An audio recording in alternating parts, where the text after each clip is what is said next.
This hearing is called to order. This hearing is called to order. Good morning, everyone. I am Congressman Adriano Espaillat from New York's 13th Congressional District and the chair of the Congressional Hispanic Caucus. I want to thank Congressman Benny Thompson, who's the ranking member of an important Homeland Security Committee, as well as my colleagues that have joined us here today from across the country, particularly the Texas delegation, and of course, my good friend and colleague in the Congressional Hispanic Caucus, Congresswoman Sylvia Garcia. I want to thank you all, the Texas delegation, for hosting us here today, for your hospitality, and for your interest, genuine interest in this case. The entire nation is watching this case. First and foremost, I want to thank the Salgado family. My heart goes out to you. Mi corazón está con ustedes. No family should go through what you're going through. Ronaldo Lorenzo, we are here today in solidarity with you to make a pursuit of justice for your father. He will not be forgotten. No, nunca olvidaremos a su padre. Gracias por su coraje de estar aquí hoy con nosotros. Thank you for being with us here today. Just 6 days later, after the killing of the Salgado, another incident occurred in Maine where an ICE officer shot and killed Johann Sebastian Duran Guerrero, a 25-year-old, a father with a work permit, in front of his 3-year-old daughter. DHS has admitted that neither of these two men were the target of their pursuit, their operations. In fact, they were 6 days apart. Not one of the officers wore a body camera. 2 deaths. 8 people have been killed at the hands of federal immigration officers, including 2 U.S. citizens in the state of Minnesota, where we were as well some months back to listen to that community. These 2 tragedies could have been prevented. We feel very strongly that they could have been prevented. They are the result of the mass deportation efforts led by this administration that have allocated $113 billion to ICE, setting arrest quotas at 2,000 per day. 12,000 ICE recruits have been hired. There's been a surge in hiring and a reduction in training. The body camera program has not been implemented, although they got $20 million for it. The use of deadly force has not been addressed. The importance of improved training has not been addressed. The critical importance of mental fitness of these agents has also not been addressed. So this is a perfect storm that unfortunately has led to the killing of people across the country. So we're here to support the family and to listen to the community. We've invited ICE and they refuse. We invited DHS, and they refused. We invited the FBI, and they refused. Authorities have refused to come forward. And so we are here to hold them accountable. And so I want to thank all of you for being here. Congresswoman Sylvia Garcia has been a strong voice for immigration reform. She has placed on the floor a discharge petition for the Dream and Promise Act. I will soon be considering also a dissimilar action for body cameras. And of course, there is an ongoing discussion, a broader discussion about immigration reform in general that we must address. And so the Hispanic Caucus, the Congressional Hispanic Caucus, has been active in cases like this. We have been in the courtroom where we were successful in gaining access to the detention centers at Dilley, at Delaney, at Delanto, at several detention centers across the country. We were also in the courtroom preventing the IRS from sharing confidential taxpayer ITIN information with ICE, and we stopped the airlines from selling passenger information to law enforcement agencies. Not sharing, selling. And so we have been active in the courtroom. We have been active legislatively, and of course we're here on the field addressing a crisis like this one. Thank you again, Ronaldo and Lorenzo, for sitting at this table while you're still grieving. Yo sé que ustedes todavía están muy afectados por esta tragedia y por eso estamos aquí con ustedes. Thank you, District Attorney Tier, for your leadership. Council Member Martinez, of course, Mr. Proaño, Father,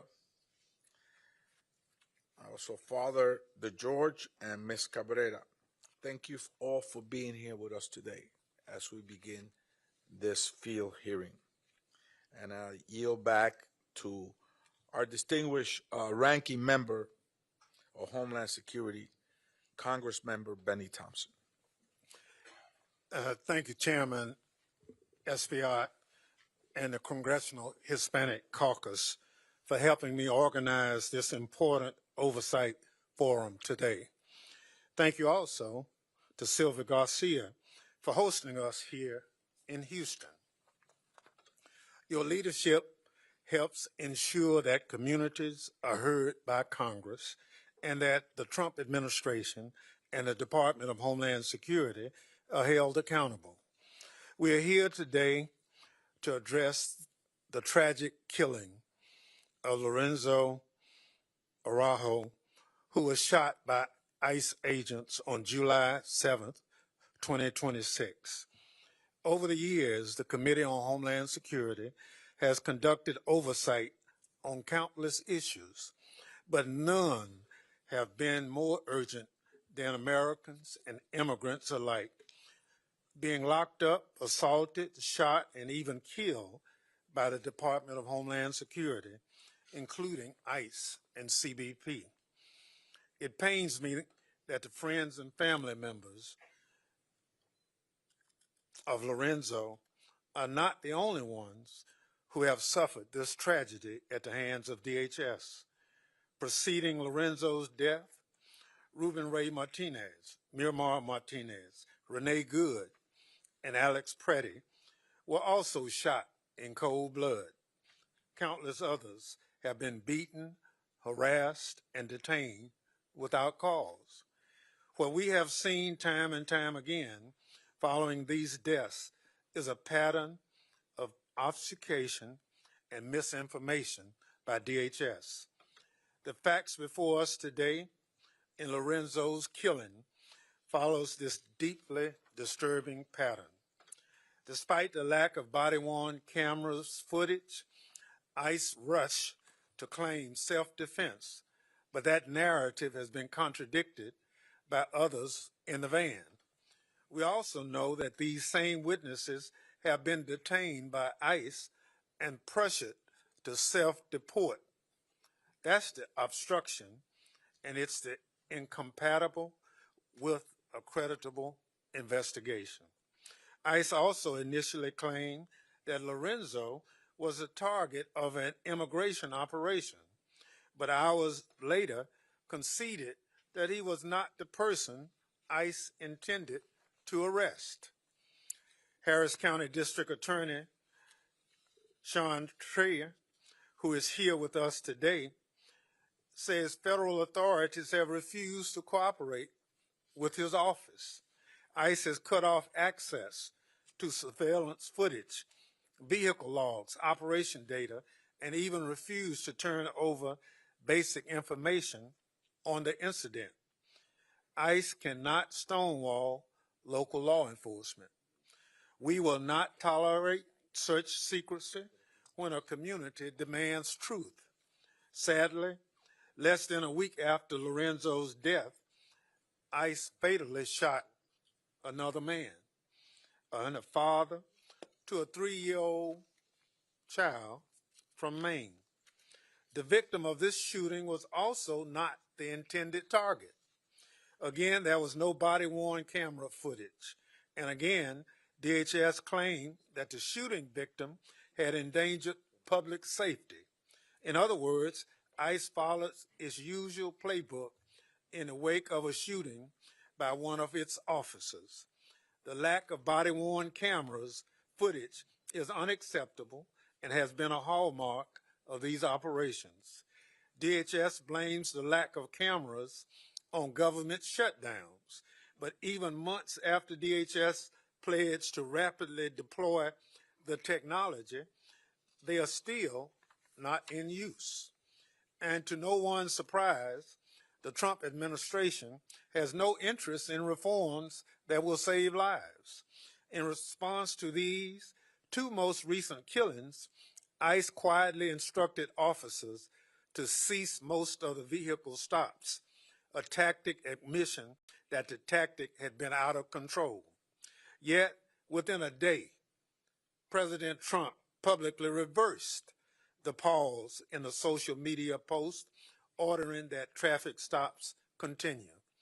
This is no way to manage law enforcement operations. It will only lead to more tragedies. Today's forum is about putting facts on the record, cutting through the misinformation, and demanding accountability. Accountability means evidence. We demand DHS cooperate with local law enforcement agencies by sharing all the evidence in its possession on these shootings. Accountability means reform. Body-worn cameras must be in active use by every ICE agent. Witnesses must be protected against deportation. ICE must submit to independent and transparent investigations following any use of deadly force. To Representative Espaillat, the CHC, our witnesses, and the Houston community, thank you for your courage and commitment to this most sacred work. Today, we honor Lorenzo's memory as well as the other victims of ICE violence by demanding truth, accountability, and reform. With that, I yield back. Thank you, Ranking Member. Before introducing the next speaker, I want to thank the members of the Congressional Hispanic Caucus for teaching many across the country how to fight for immigration. We saw how Congressman Joaquin Castro went to Delhi to rescue young children there. How Congressman Menendez been to Delaney, and how the Congress members from the Congressional Hispanic Caucus have been at the forefront of the fight for justice for immigrants across the country. And I yield now to, of course, your representative here in Texas in the 29th District and the whip of the Congressional Hispanic Caucus, Congresswoman Sylvia Garcia. Thank you, Mr. Chairman, and thank you to the ranking member and to all my colleagues who are joining us here today. I especially also want to thank the witnesses who have agreed to testify and all the members of the public who have taken the time to be here. This hearing is about accountability. It's about transparency and ensuring that the responsibility that we have to uphold the Constitution is carried out and that federal government exercises its authority under that Constitution.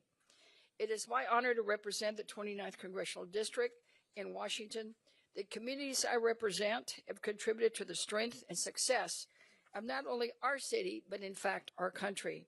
There are communities built on family, faith, hard work, and there are communities that believe in opportunity, where neighbors look one after each other, who believe that every American deserves a free, safe space to pursue the American dream. For months, I've heard from people in my community who are scared. Parents are afraid to drive their children to school. Workers are afraid to go to work. Seniors are afraid to go to church, buy groceries, and go to even doctor's appointments. On July 7th, our community's worst fears became a tragic reality when a federal enforcement operation ended with the death of Lorenzo Salgado Arrojo. Since that day, families across Houston have been asking the same questions. How did this happen? Could it have been prevented? And who will be held accountable? Houston is one of the most diverse cities in America. It is a city built by immigrants from every corner of the world. They have opened businesses, served in our military, cared for our children, and helped make Houston the extraordinary city it is today. Our immigrant communities are not strangers. They're our neighbors. They are members of our churches. They coach our children's soccer teams. They sit beside us in classrooms and workplaces. They're part of the fabric of the city. That is why what happens during immigration enforcement operation matters, not only to those directly involved, but to the entire community of our city. It matters whether constitutional rights are respected. It matters whether families are treated with dignity and respect. And it matters when the public has confidence that these extraordinary powers are being exercised fairly, professionally, and lawfully. Congress has a constitutional duty to conduct oversight. Oversight is not about politics. It's about accountability. It's about making sure that agencies entrusted with enormous authority are using that authority wisely and responsibly. Some of the questions we want to answer to today will not get answers because this has already been stated. No representative of ICE or Department of Homeland Security agreed to participate. And Mr. Chairman, at this time, I'd like to introduce copies of letters that we have sent to ICE, Homeland Security, and all of them to seek an accountability. They have refused to answer any of these letters. Those are 6 letters. 2 were sent to them by our local Democratic delegation. 1 was sent from the CHC, 2 from oversight committees, 1 from the Homeland Security Committee, 1 for the Democratic caucus with 180 signatures. That's probably a record. And 1 letter asking for parole for Victor, and 1 letter requesting all evidentiary materials to be given to the local partners so that we know what is going on. All of them, to a 1, has received no answers.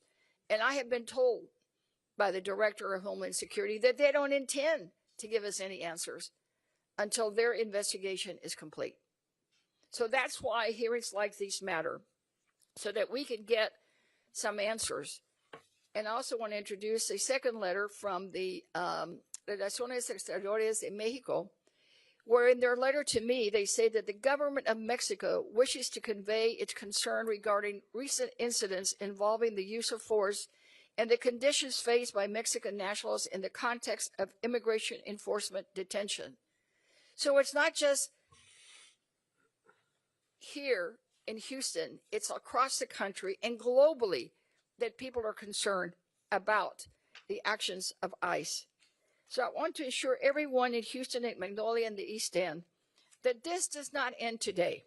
My colleagues and I will continue to investigate this administration's actions, demand accountability, and insist that every federal agency follows the Constitution and all the laws of the United States of America. There will be no more hearings. There will be more hearings, more testimony, and we will fight tooth and nail to ensure the murder committed by federal agents never, ever happens again. I'm proud of Mr. Salgado's sons. In the midst of an unimaginable grief, they have shown extraordinary courage.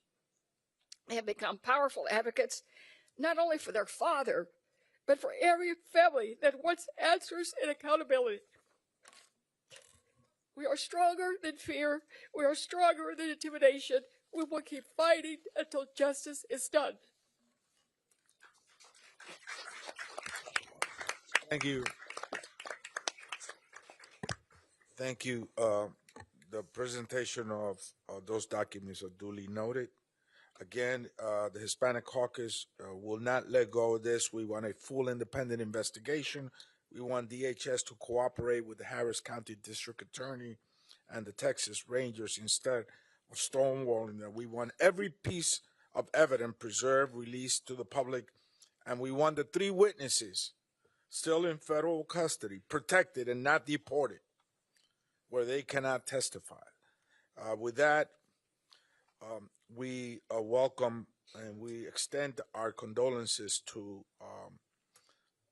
a young man who's shown up here today under very adverse conditions. Both of you have shown up to provide your testimony.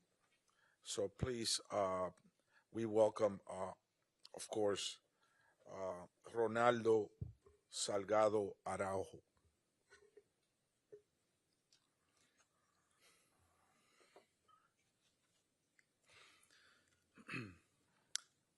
Good morning. My name is Ronaldo Salgado. And I am Lorenzo Salgado Jr. We are 2 of Lorenzo Salgado Araujo's sons. Thank you for the opportunity to speak with you today. Thank you to the others who are here testifying, and thank you to the community members who have joined us in grieving.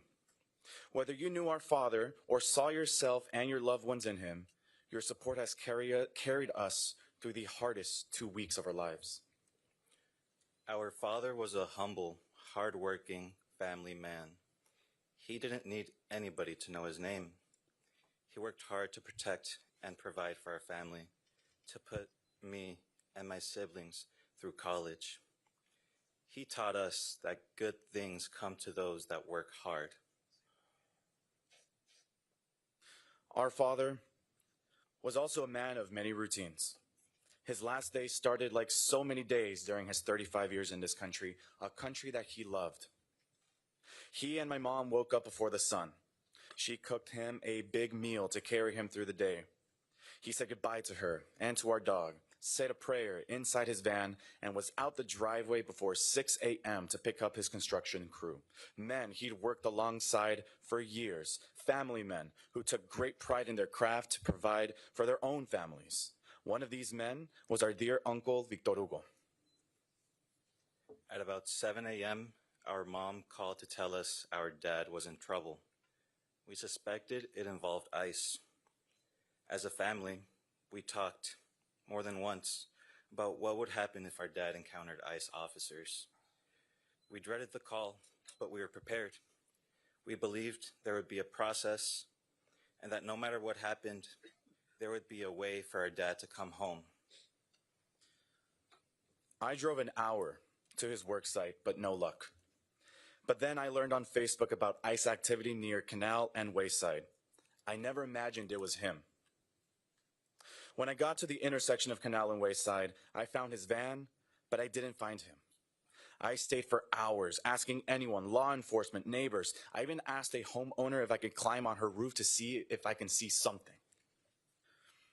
I learned again from a Facebook post that our dad had been shot. Not because I could see him, but because I could hear his voice on videos posted online crying for help. Hours After the video was posted, I finally had learned that my dad had been taken to Bentop Hospital, but with no signs of his condition. I waited there for hours until Congresswoman Sylvia Garcia stepped in and demanded answers.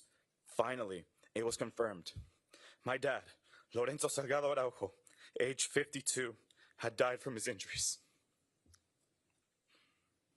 Over the past 2 weeks, we've had to grieve our father too soon and without straight answers. DHS, first said ICE, targeted our father, then admitted he was never their intended target at all. DHS also said he weaponized his vehicle, a claim the 3 men who were in the van with him have directly disputed, and one that the surveillance footage made public so far does not appear to show. None of the agents involved were wearing body cameras, so we'll never have that perspective. Now they're saying there may have been drugs in the vehicle, which anyone who knew our father would tell you is absurd. He did not use drugs. He abhorred them. And I know my father would have stopped his vehicle immediately if ICE agents had clearly identified themselves, rather than aggressively approach him in 2 unmarked vehicles without emergency lights on. That must have been terrifying, not knowing who was after him. We had talked about what would happen if he were to be stopped by ICE and how he would conduct himself. And he believed there would always be a way for him to come back home to us. We are not the only family living this Kafkaesque nightmare. Shortly after our father was killed, a 3-year-old girl in Biddeford, Maine, watched federal agents shoot and kill her father, Joan Sebastian Duran Guerrero. He too was later confirmed not to be their target. Queremos que su familia sepa, compartimos su dolor. Nadie debería enterrar un padre o un ser querido de esta manera. Our father deserves justice. Today, we are asking that you use your authority as members of Congress to help ensure that he gets it. I want to first highlight one of the members of Congress here today, Congresswoman Sylvia Garcia. When I was at Bentop Hospital pacing through the hallways waiting for an answer, the Congresswoman stepped up and marched into the lobby in her powerful pink suit jacket and demanded to speak with the higher-ups to finally get the confirmation that my dad had died.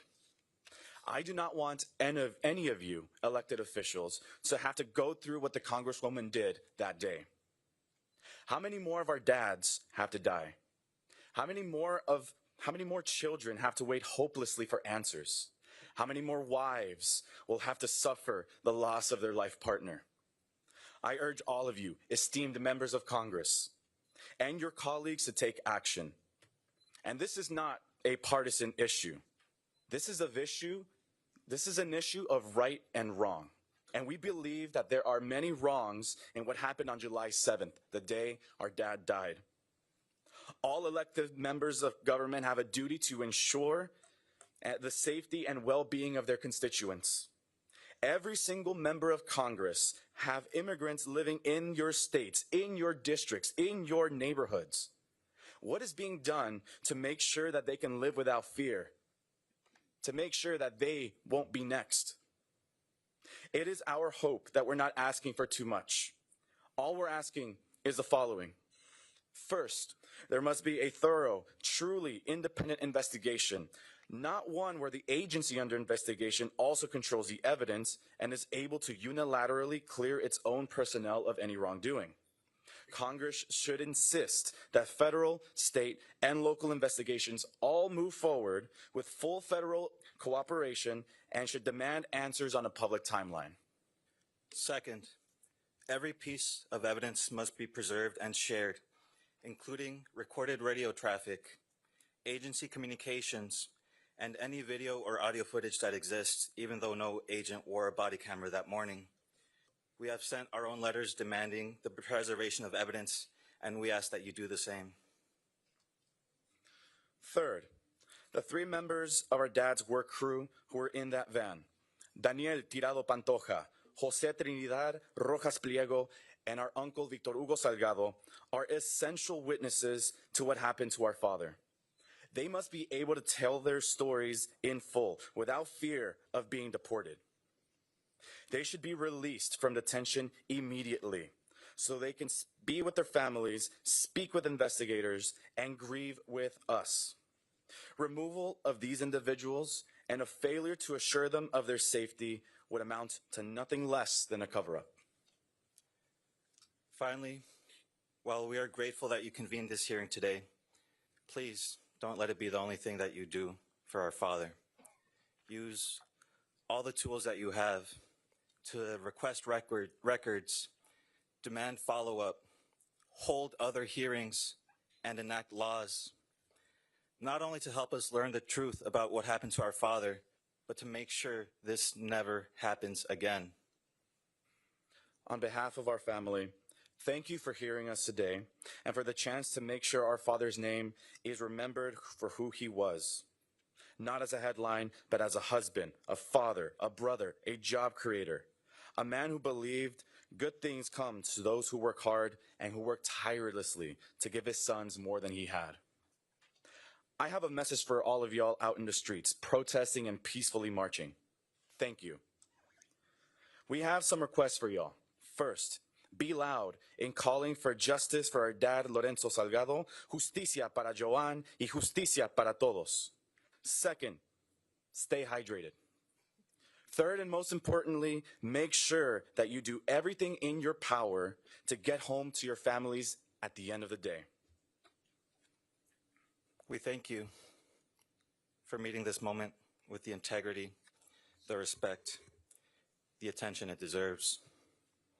And lastly, if you'll lend me 2 more minutes of your time, I want you to seriously try to put yourselves in my and Ronnie's shoes. I know it sounds impossible, but really, I ask everyone listening or watching to close your eyes and really try. I want you in your mind to think of a loved one, your brother, your father, your cousin, a beloved coworker. Picture their face and silently say their first and last name. Picture that loved one's face, pinned to the ground, in pain, and yelling out in desperate need of help. Picture the anger and helplessness of watching that person bleed out through a video on your phone. What would you do after? How would you cope with the feeling of losing your protector, your role model, your mother's loving partner, your grandmother's little boy? Would you also make the decision to speak in front of cameras, in front of the national media, to decry the unjust way your father was taken from you, like Ronnie and I have? Think. I really want you to seriously consider what you would do. You wouldn't cower and let bygones be bygones. You would surely move mountains, go hungry, without sleep, marching incessantly towards the slow beating drum of justice. That feeling you feel right now is only a fraction of what my family and I have felt these past 17 days. These past 17 days, my family has spent every waking moment, over 400 hours, asking questions about our father's untimely and unnecessarily violent killing. Going forward, we will spend thousands of hours more in order to fulfill the promise we made to our grandmother at our father's wake, that justice will be done. Would you do the same?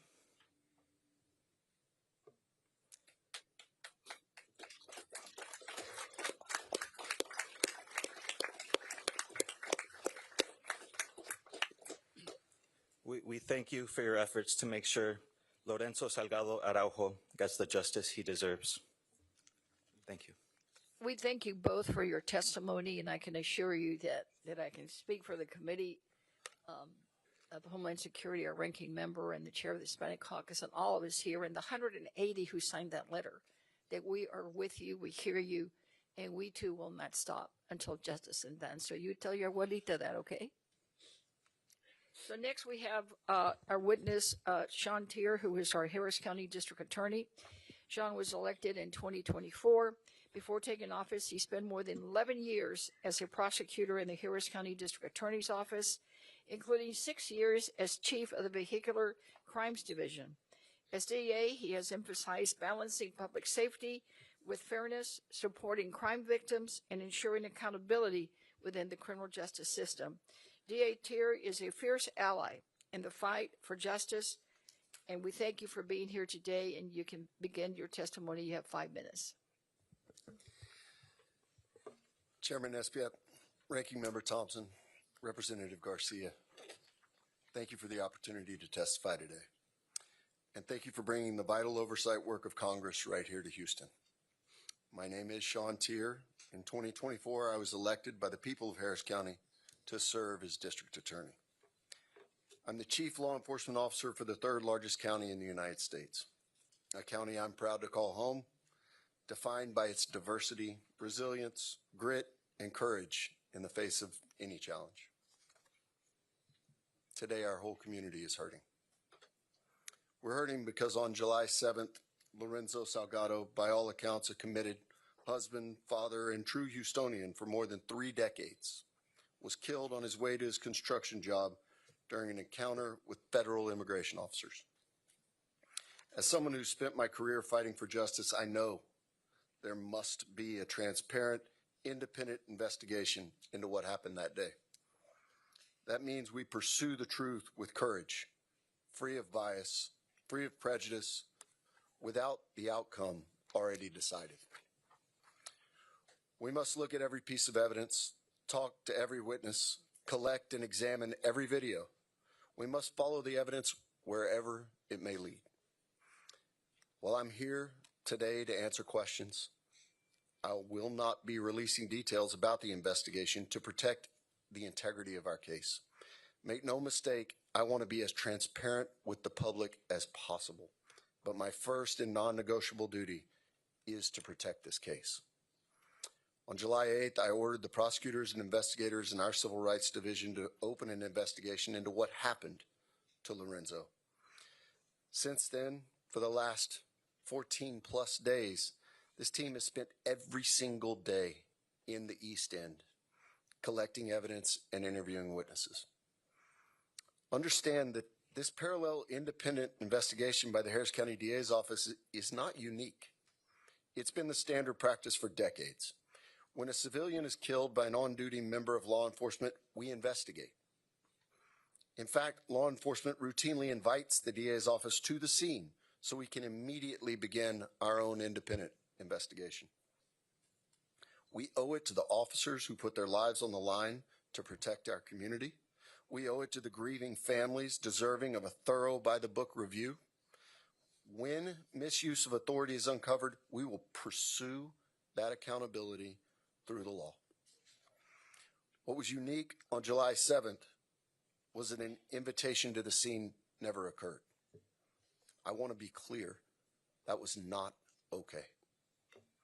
It can never be the case that a life is taken by a law enforcement officer and a proper independent investigation doesn't immediately begin. In most instances, our independent investigation determines that proper procedures and laws were followed. Confidence in the criminal justice system demands that this independent investigation occurs. However, as I'll mention later, the tactics being used by ICE are threatening public safety overall. Again, since this is now an ongoing investigation, I won't discuss what we know or what we don't know.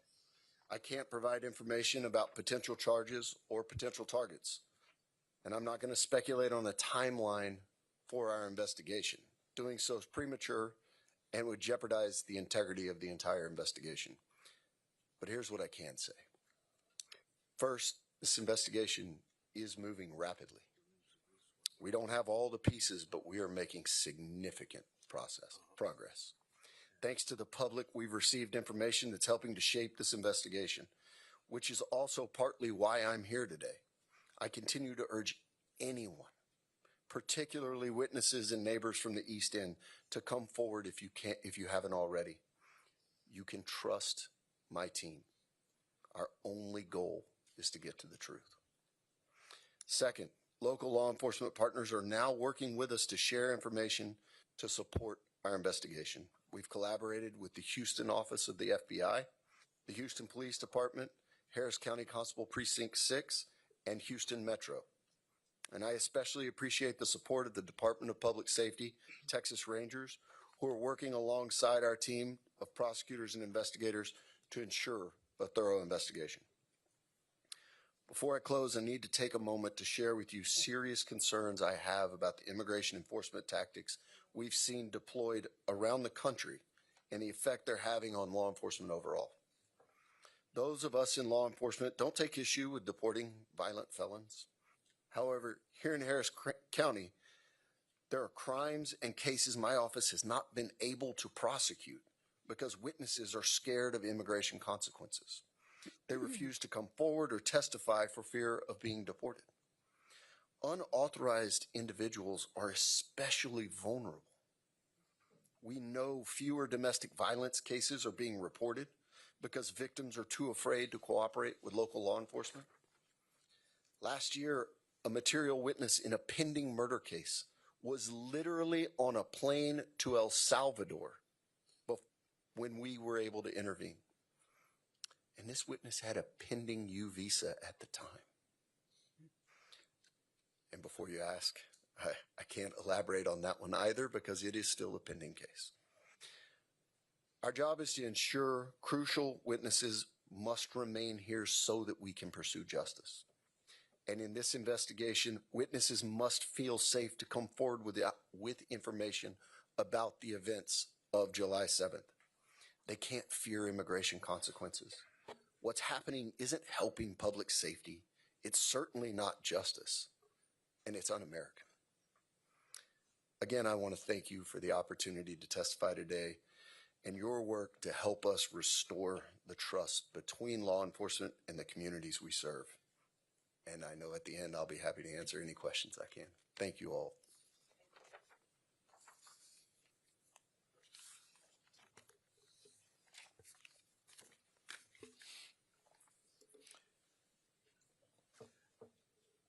Thank you very much for your testimony. I'd like to now introduce Council Member Joaquin Martinez, who's a member of the City Council representing District I. District I is where this situation occurred with ICE officers. Councilmember Martinez has been at the forefront of advocating for transparency, accountability, and independent investigations into this untimely death. A lifelong East End resident and dedicated public servant, he spent over a decade strengthening the community around him. Mr. Martinez. Honorable Chairman Espaillat, Ranking Member Thompson, Congressman Garcia, and members of Congress, and distinguished guests, thank you for inviting me today to testify. My name is Joaquin Martinez, and I proudly serve on Houston City Council representing District I, where more than 75% of my constituents are Hispanic. But long before I was elected to public office, I was simply a kid growing up in Houston's East End. I'm a son of immigrants and one of 12 children. My father worked tirelessly to provide for our family, teaching us that there's dignity in hard work, personal responsibility, and keeping your word. My mother dedicated her life not only to raising 12 children, but ensuring that neighborhood kids, friends, and anyone who needed help, a helping hand, always felt welcome, supported, and cared for. Service wasn't something my parents talked about. It was simply a way of life. They taught us that success isn't measured only by what you achieve, but by how you serve others and strengthen your community. Those lessons shaped who I am. They are why I chose public service, and they are why this issue is deeply personal to me. Houston is one of the most diverse cities in America. Our immigrant communities are not separate from our success. They are essential to it.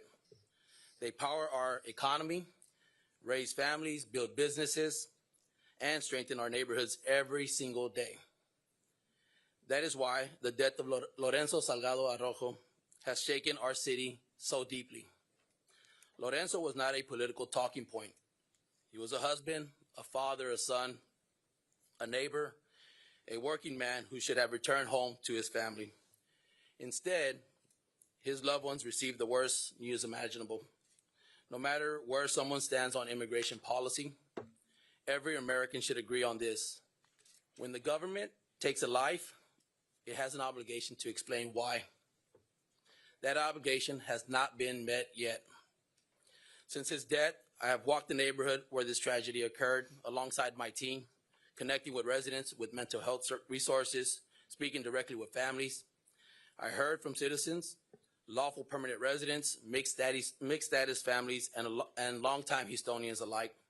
Families where parents, children, siblings, or neighbors may have different immigration circumstances, but share the same homes, workplaces, schools, and communities. Parents questioned whether loved ones would return home from work. Children wondered whether their families were safe. Trust in government has been damaged, and that has consequences on every city in America.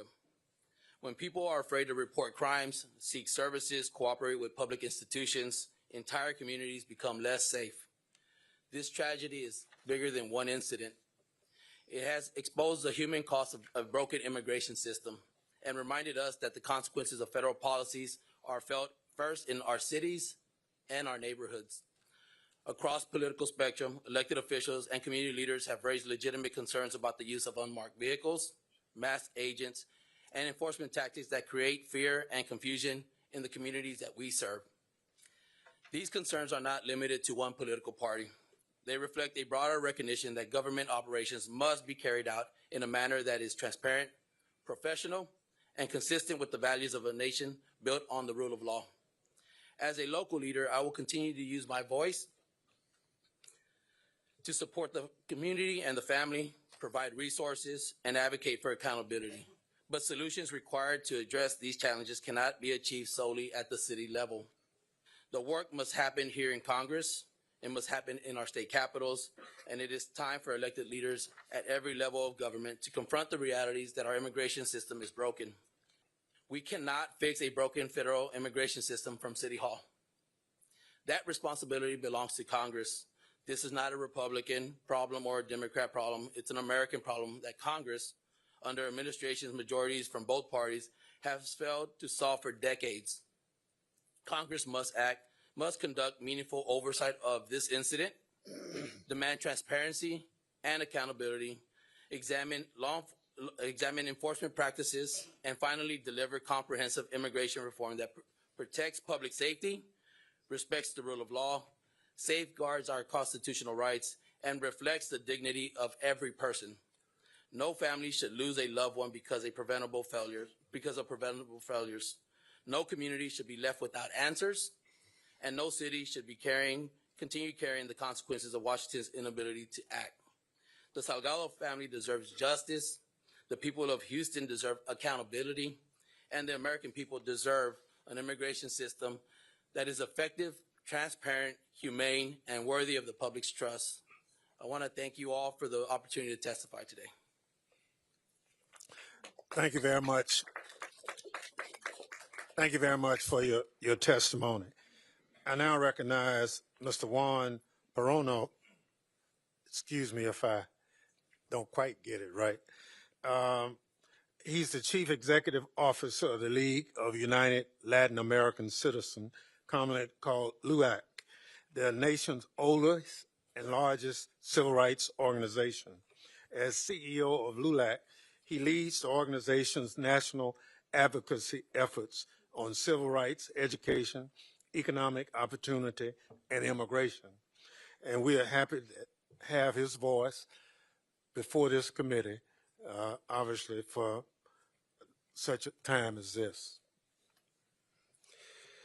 Chairman Espaillat, Ranking Member Thompson, Representative Garcia, and distinguished members of the committee and of the Congressional Hispanic Caucus, thank you for bringing Congress to Houston. to the community where Lorenzo Salgado Arujo lived, worked, and died. My name is Juan Proaño, and I'm the Chief Executive Officer of the League of United Latin American Citizens, the oldest and largest Latino civil rights organization in America, founded in 1929, right here in Texas. We're gathered here today to examine the fatal shooting of Lorenzo Salgado Arujo and the all too common deaths caused by federal immigration enforcement officials. Before I begin, I want to take this opportunity to recognize Lorenzo's family. They have gone through heartbreak that no family should be forced to bear. Their courage and bravery in the wake of this tragedy has been inspiring, and though surely difficult, it has been vitally important. In that spirit, I commend Ronaldo and Lorenzo Jr.'s appearance before the committee today. And on behalf of LULAC, I want to express my deepest condolences and also tell them and everyone on this committee and in this country, Lorenzo's name and life will not be forgotten. He is and will remain an inspiration. Sadly, this killing is part of a broader trend. Federal immigration agents have repeatedly shot and killed United States citizens during civilian encounters, and dozens more. Citizens and immigrants alike have died in federal immigration custody. This calamity cannot continue, and with it, and it is with Congress's power to stop it from happening. Members of this committee, it could have been me. It could have been my father, my brother, my uncle. It could have been anyone gathered here today. In the 18 months since the second administration began, at least 8 people have been killed and dozens more shots in encounters with federal immigration agents. That includes Ruben Ray Martinez, a 23-year-old U.S. citizen from San Antonio who had just turned 23 and was planning to enroll in trade school to become a mechanic. Keith Porter Jr. was 43, a father of 2 daughters, and by all accounts, of family and neighbors, an outgoing, caring man. And of course, in January 2026, there was a shocking killings of Renee Nicole Good and Alex Preddy. And the killings continue. 6 days after Lorenzo, on July 13th, 2026, an ICE officer shot and killed a 26-year-old Colombian man authorized to work in the United States, Joan Sebastian Duran Guerrero, in Biddeford, Maine. Again, during a vehicle stop with his 3-year-old daughter in that car. Again, described by DHS as a case of a driver weaponizing his car, and again involving agents who were not wearing body cameras. Taken together, these are not isolated tragedies attributed to a single rogue officer or a single bad night. Public reporting has documented at least 30 separate incidents since mid-2025 in which federal immigration agents fired at people, killing at least 8 and injuring at least 14, and at least 46 additional incidents in which agents held bystanders, protesters, and others at gunpoint under questionable circumstances. And these figures are likely undercounted, given the number of instances we have heard about. And the danger does not even end when someone survives an encounter on the street. It continues and by some measures intensifies once they're taken into ICE custody. In the first 500 days of the second Trump administration, there have been at least 52 documented deaths in ICE custody. The mortality rate inside ICE detention centers is now at its highest level in more than 2 decades. Nearly 4 times the rate under the prior administration, and more than 2.5 times the rate during this administration's first term. These increasingly dangerous conditions with record numbers of detention are increasingly hidden from public view. Last month, ICE ended a policy that required it to notify Congress and investigate the deaths of detainees who die within 30 days of release from custody. Precisely the population most likely to have died from conditions that began while they were detained. And the shootings and detention deaths described above are the most acute expression of a wider set of policies from the Trump administration targeting Latinos. The overwhelming majority whom are lawfully in this country, creating a dangerous fear within our community. In a Pew poll last year, half of U.S. Latinos said that they were worried they or someone close to them might be deported, and a majority said that they were personally aware of a recent nearby ICE arrest or raid. So what can be done to end these cruel and inhumane policies and actions? LULAC offers 3 areas for this committee to take action: accountability, reform, and creating legal pathways to citizenship. First, Congress and DHS should support an independent investigation into Lorenzo Salgado Arujo's death, as the Houston mayor and police chief and Lorenzo's own family have called for, with independent law enforcement officials given access to every video, radio transmission, and piece of physical evidence, and the officers involved identified to investigators. ICE should also reinstate the policy it rescinded last month, requiring the agency to report to Congress about the investigation of deaths of detainees that occur within 30 days of their release. That must also be made available. And we need more accountability, not less, in the longer term.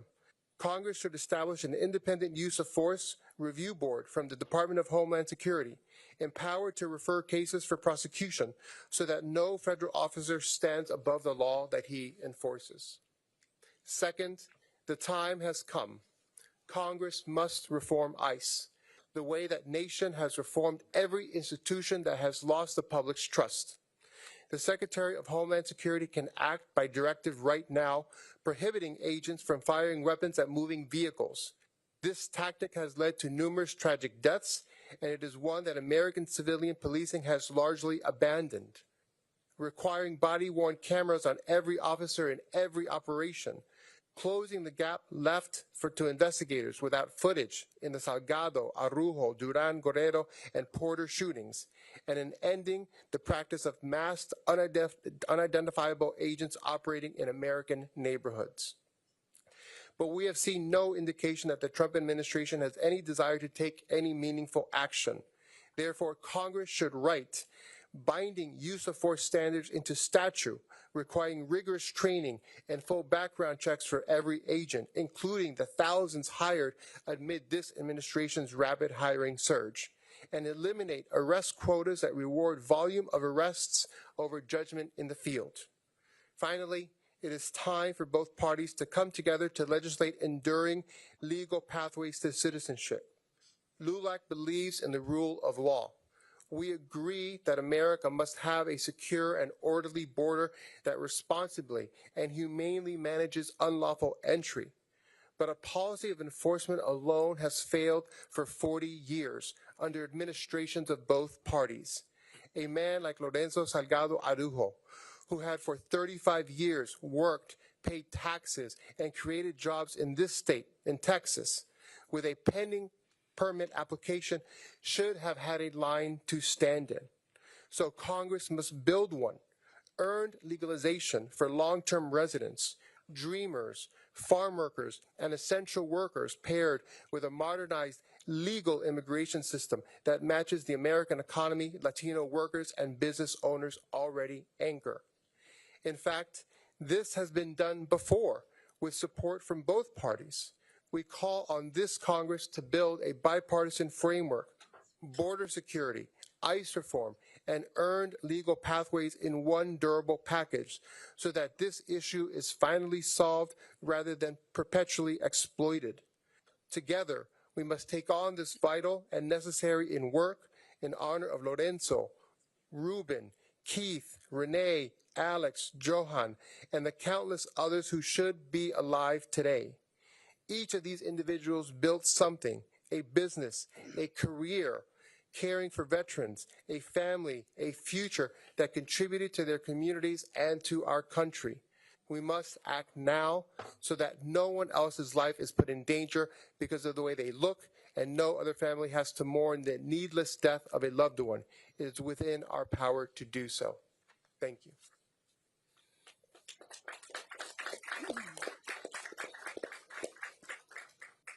Thank you. Our next witness is Patricia Cabrera, Director of East End Communities, a collaborative dedicated to strengthening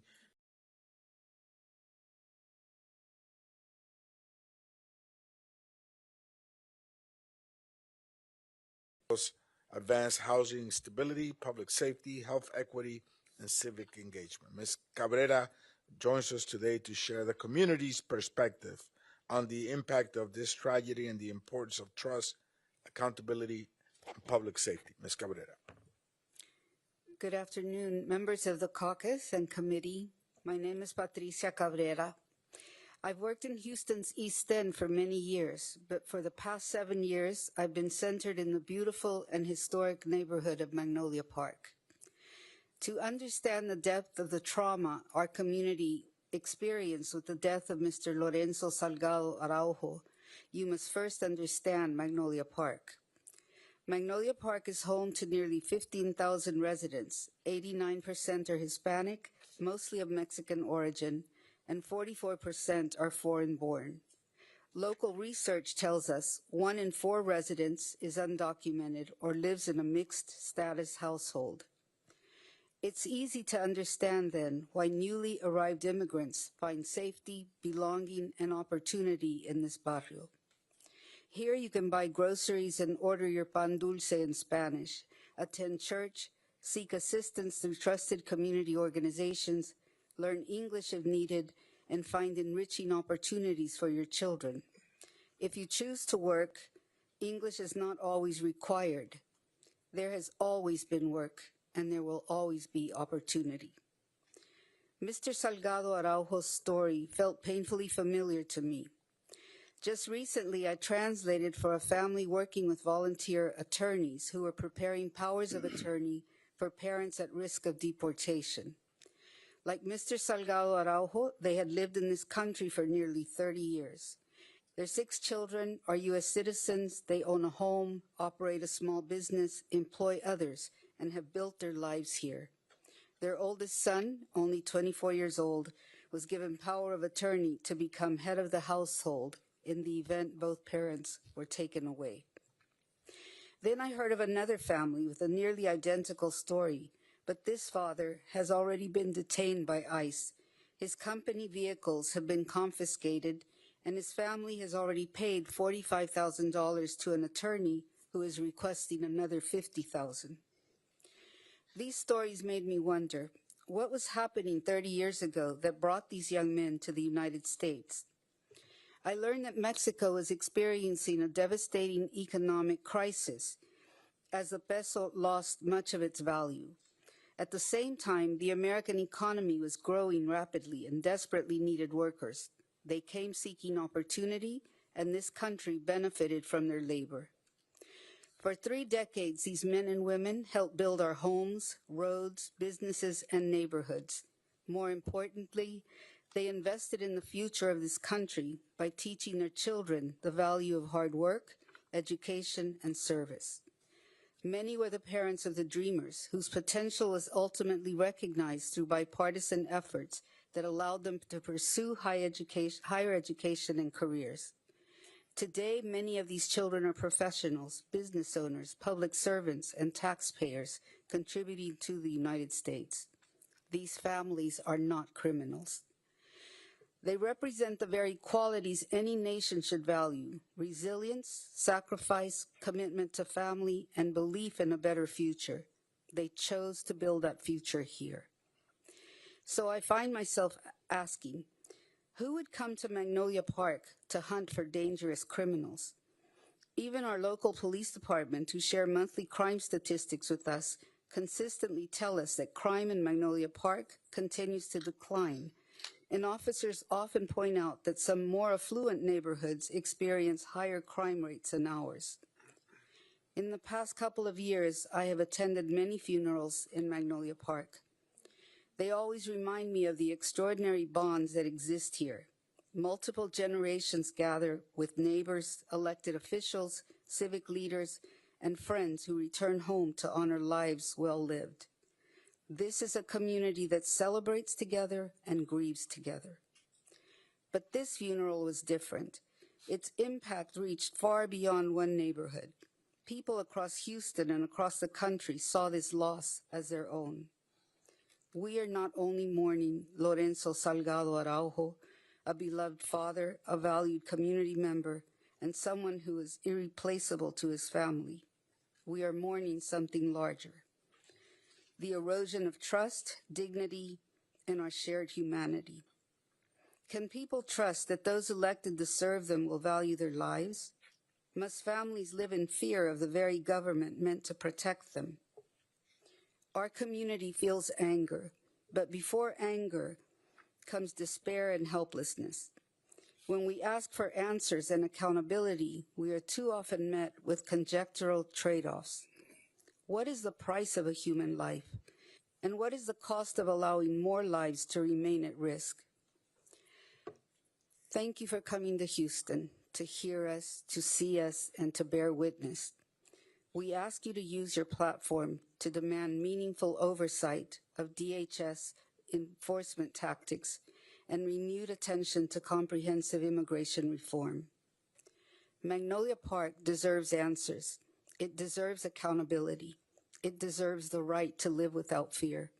But today, we are all Magnolia Park. Thank you for your testimony. Our next witness is Father Salvatore de George, a Catholic priest with the Missionary Oblates of Mary Immaculate, who has spent decades serving Houston's immigrant and working class communities. Throughout his ministry, including as pastor of St. Patrick Catholic Church, Father Salvatore has provided pastoral care and support to families navigating hardship and uncertainty. We appreciate his willingness to join us today to offer his perspective on the human impact of immigration enforcement and the importance of dignity, compassion, and justice. Thank you, Father. Thank you very much, everyone, for the invitation, and thank you, Congressman, for not bringing up that I'm old. And also, when the question I was asked to poll the people about in our area, I'm in a parish that really encompasses the area where Lorenzo was shot and killed. So my task was to poll the people. I polled about 30 people once in a group of 9 and asked them what is different now that they have seen this violence. And this is mostly what I've culled from it. I have a text, but I'm going to stray a little bit, which is dangerous, but whatever. He also did not mention that I'm a second-generation immigrant Sicilian. I am immigrant stock and very proud of it. So some of this touches me personally. First of all, what has changed? Fear. ISIS's moves were anecdotal to the people here, and they were also what they gathered from the papers and media, social media. But now they're no longer at a distance. They're here in the neighborhood, right in the neighborhood, Wayside and Macario Garcia, someone shot and killed without reason. So it's local now. So their fear is intensified. It's like a free-floating fear, fear of everything. Can I go to the store? Can I go to the hospital? Everything. Can I go to church? Can I go pick up the kids? Free-floating fear, which is a terrible situation, because then you're crippled in life when you walk with that. And not only the regular free-floating fear of being deported, fear of being killed, which is a terrible fear to walk with also. Lawlessness. Example, an American, Mexican-American person, citizen, sends her husband off to work. He's picked up on the job. He has a working permit, a social security number, and is in line to be a resident. Picked up, put in detention. She finds out where he is, Port Isabel. She gets an appointment to go see him. When she arrives, he is not there for the appointment. He's been dumped in Chiapas, Oaxaca, down in that area, far from his native place in Guerrero. lawlessness is frightening. There's no protection. Violence breeds violence. The people who are organizing this, both the president and the head of Stephen Miller, both of them are fostering violence by racial remarks and actions. So when we see that, it wipes off on the people who enforce the law. So their actions are sponsoring violence. And now in our neighborhood, if someone comes with a car and brings you to the curb with no uniforms on and an unmarked car, and they come in with violent motives, we call that a carjacking. You carjack in anybody's neighborhood, and if a person in the car has a weapon, perhaps, that person will violently defend themselves. That sets off a whole domino effect of terrible, terrible consequences. And if you don't believe it in our neighborhoods, look at the Moody Park riot in 1978. That's what you provoke. And the fact of the matter is our people are seeing that violence is being provoked, which is not one of the places where the government should be present.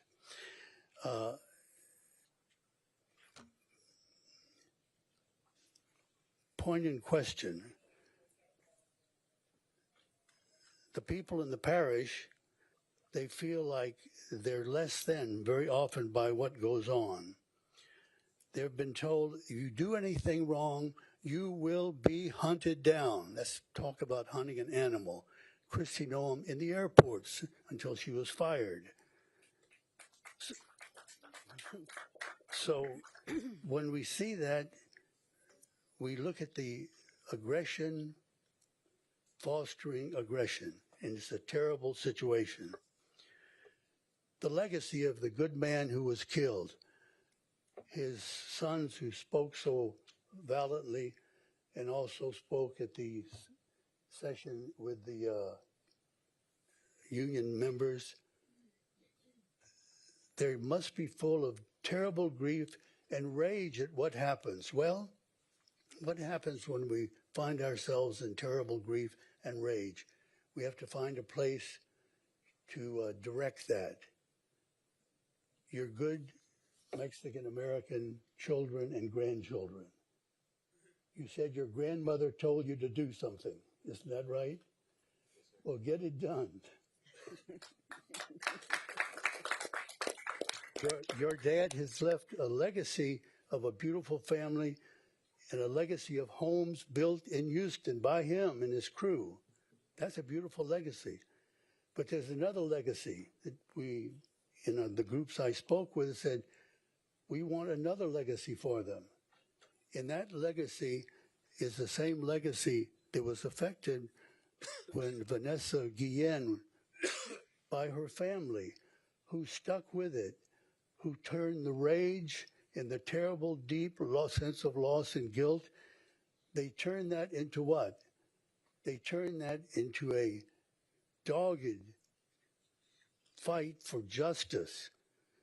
So much so that the people in the parish said, wouldn't it be great if one of these days we had the name of Lorenzo Salgado Arujo, if we would have his name shining in the stars of heaven like the names of Vanessa Guillen, Sandra Bland, Rosa Parks, and others, that the legacy also be a profound legacy of justice that we can remember and that will make you so proud. The blood of your father would water that beautiful tree of justice, just like the blood of Christians watered the beautiful Christian of your faith. And lastly, the people of the parish, their faith. Surprisingly, their faith is still very strong. They believe in a loving and protective God that walks with them. They believe in the Blessed Mother, whom they have such a profound devotion to. The Blessed Mother who was hunted down, like they have witnessed being hunted down by Herod to protect her child. Now, their faith is very strong, but one of the little nuances on their faith that I've noticed is they've used evidently an anecdotal thing that our Islamic brothers and sisters quote all the time. They say, see, yes, trust God, but tie up your camel. They're very, very careful to be careful not to get chosen for death or for deportation, but they still have a dogged devotion, and their faith is still in the gracious, loving God who walks with them and the compassionate Mother to whom they are so devoted. Lastly, at one of the rallies, as you work with this work of justice, recall the words that were cited at the last rally that we were at together, the two sons from Plato. Remember that we have to get involved. The price of apathy towards public affairs, says Plato, is to be ruled by evil men. 400 years before Christ. There you have it. Lastly, I'd really like to thank all of the persons here that are sponsoring this. Sometimes I think that perhaps you're working out a different mindset than I am. I think the world has been insane after 87 years, insane. The problem is we don't always realize that the patients have taken over. The patients have taken over. So if you think you're going to deal with that situation in a rational, moral way, they have no moral conscience. They are working out of a cultic, invincible ignorance, and that's difficult to work with. So thank you for your presence, and good luck with what you're trying to do.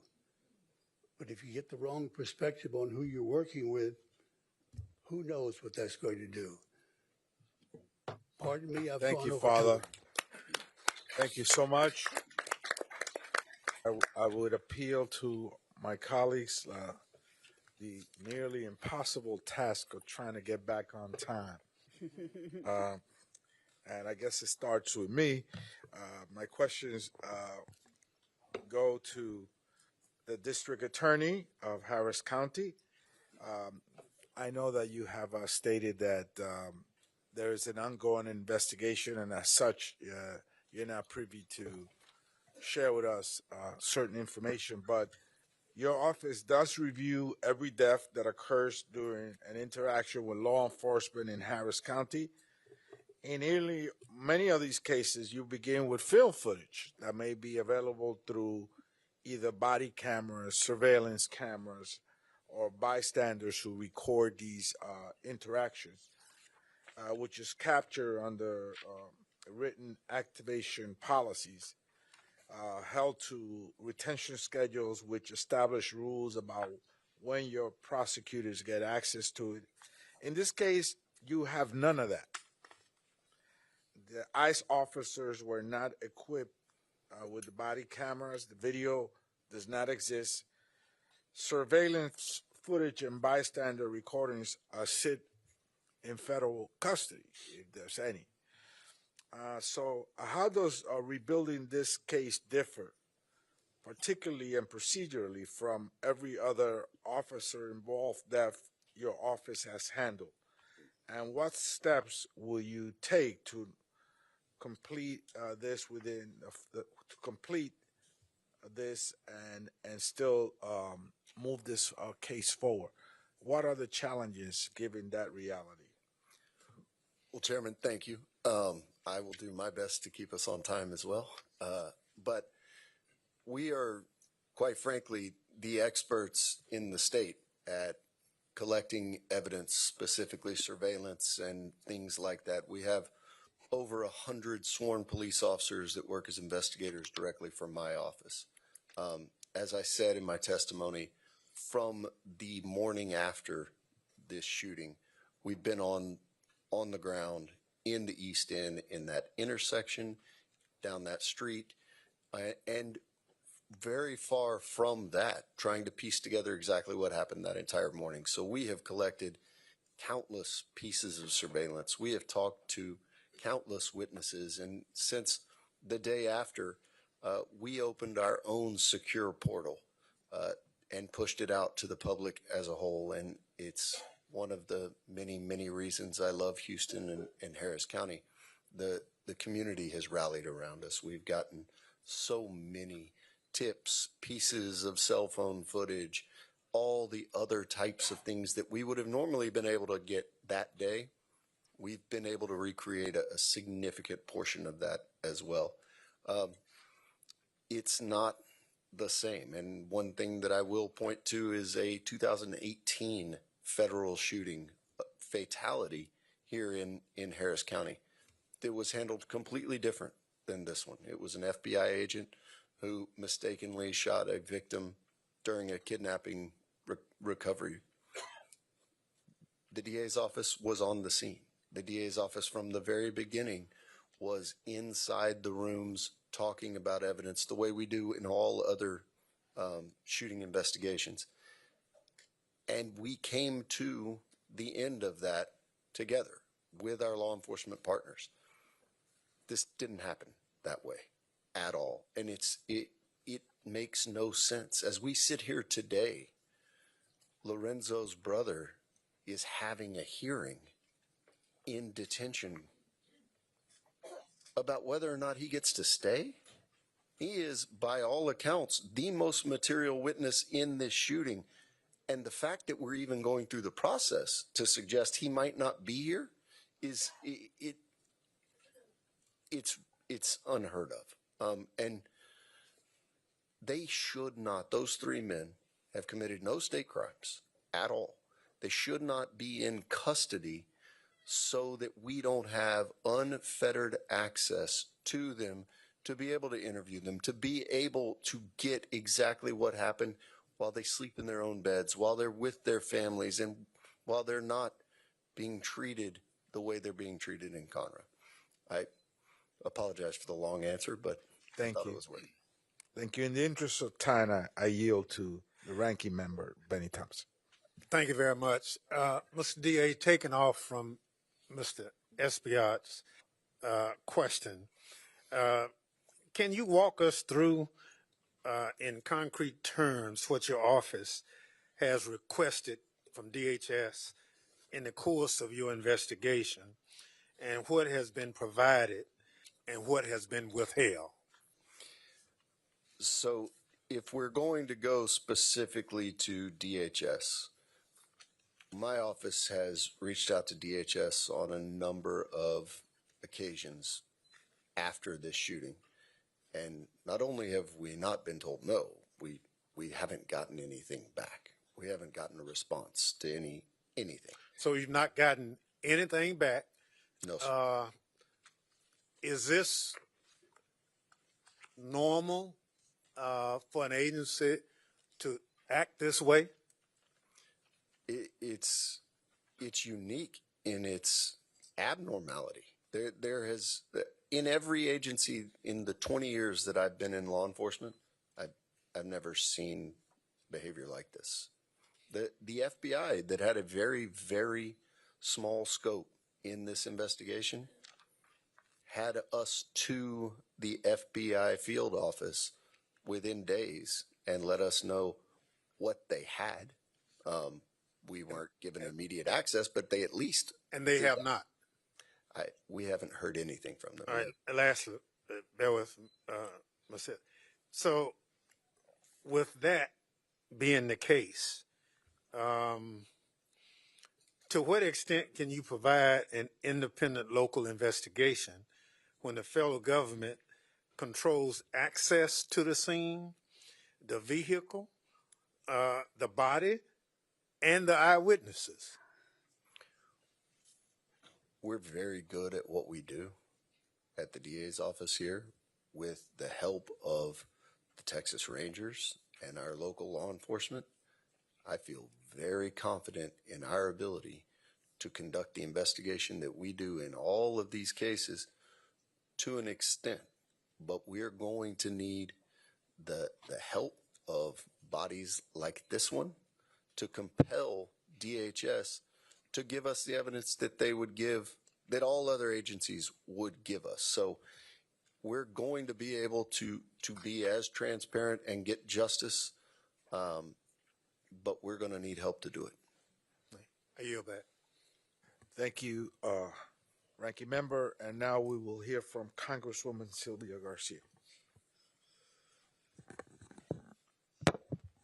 Thank you, Chairman, and thank you, Mr. DA, for being here today. I know you and I have visited about this case some, and I just wanted to ask you just point blank, as you're continuing to do your own investigation, you've responded to Chairman Thompson that you've gotten nothing. Have we even identified the shooter?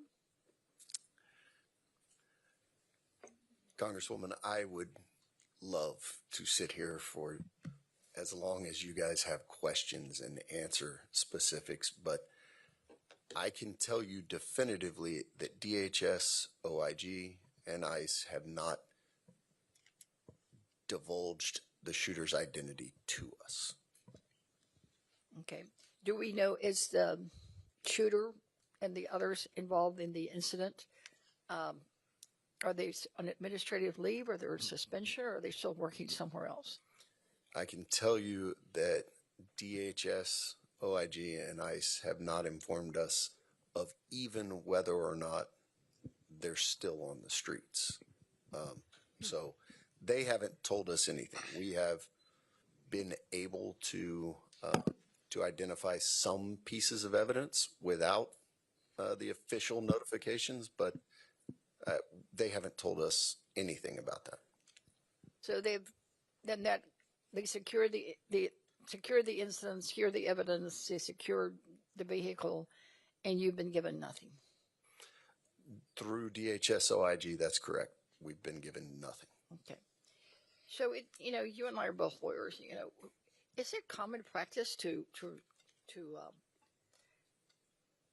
make public an affidavit, the basis for a search warrant? In the federal system, because I've been a state prosecutor most of my career, but we do have to work hand in hand with federal prosecutors and federal agencies all the time. This is the first time in my career that I've ever seen a search warrant in a criminal case on a federal side unsealed, at least prior to a grand jury presentation of the facts. To unseal it the day it's signed, I've never seen it in my life, 20 years. Well, that's been my experience. So could you even speculate as to why it was unsealed? And why, more importantly, if there was going to be a search done, why did they wait till 8 days later? The timing of the search was not as kind of different for me, having seen a lot of them, because we knew that the van was secure. So there wasn't a time need. The need for a search warrant at all was interesting. There was no one alive that would have had standing to object to a search. The stated goals of the search warrant had nothing to do with this shooting investigation at all. The van was not being alleged to have been stopped based on possession of narcotics. There was no indication that anyone in law enforcement was aware that narcotics potentially were in the car. And what the search warrant didn't contain, it didn't contain language that would have allowed the FBI or anyone to obtain the crash data recorder or the airbag control module, which would have been telling in whether or not the van was weaponized, as it was said. So, the entire thing really was not something that I would have advised my prosecutors or my law enforcement partners to have done. Well, it's unusual, especially since they described it that it was in plain view, which of course we know is a term of art. But I just want to be clear. You said alleged drugs, and I want to make sure the public is crystal clear, right, that it's alleged. And Congresswoman, I feel very confident that in short order, we're going to get the laboratory results back.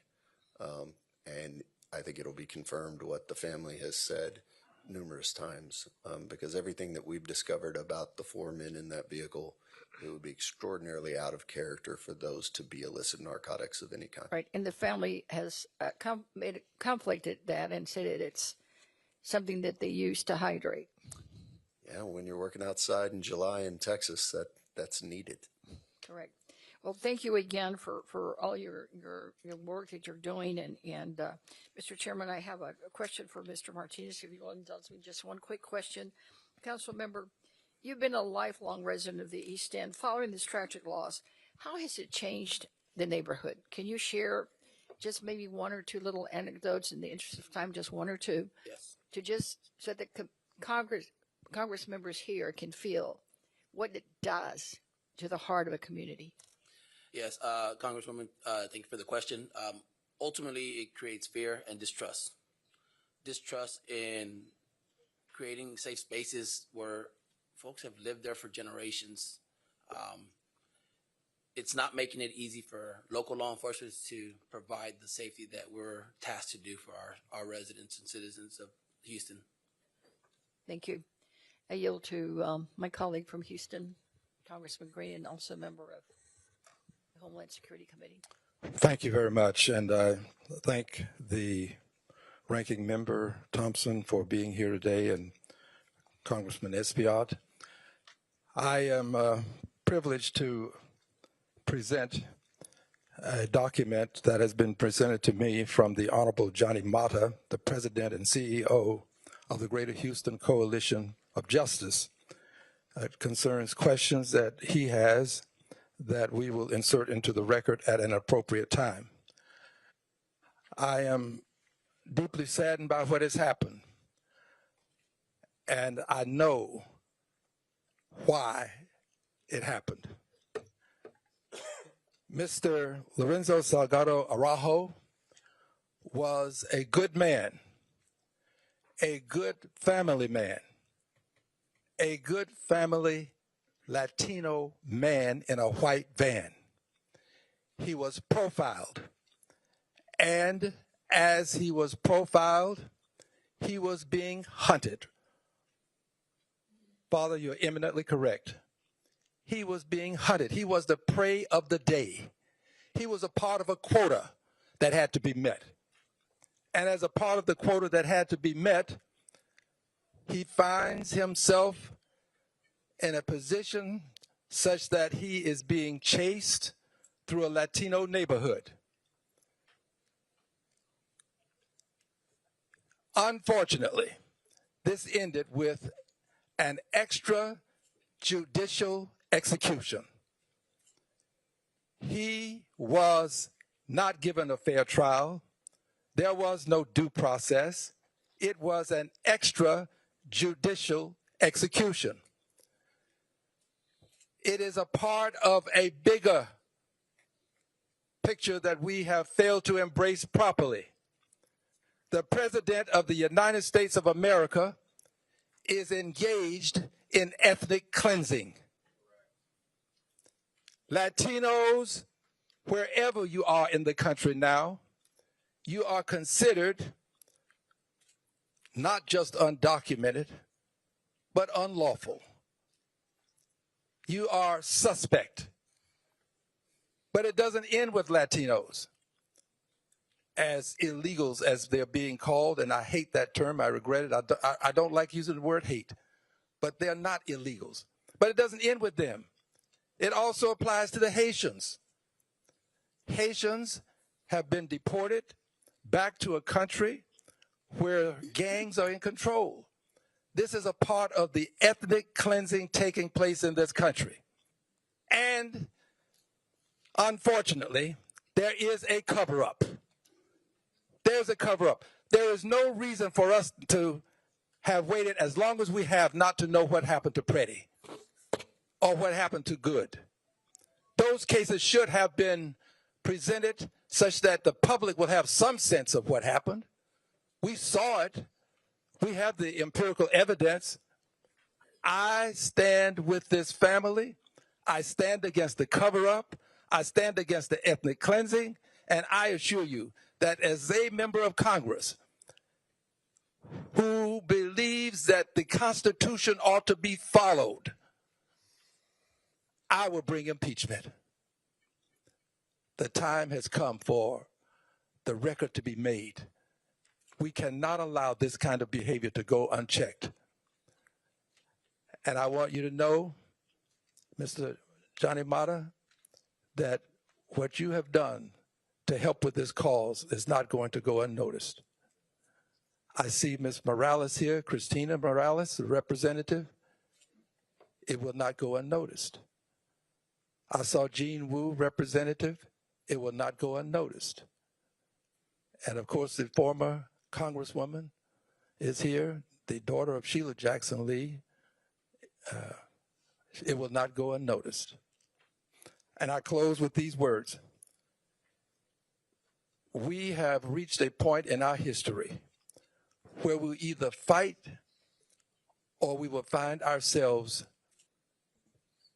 retreating to a time when we couldn't fight. We have free speech.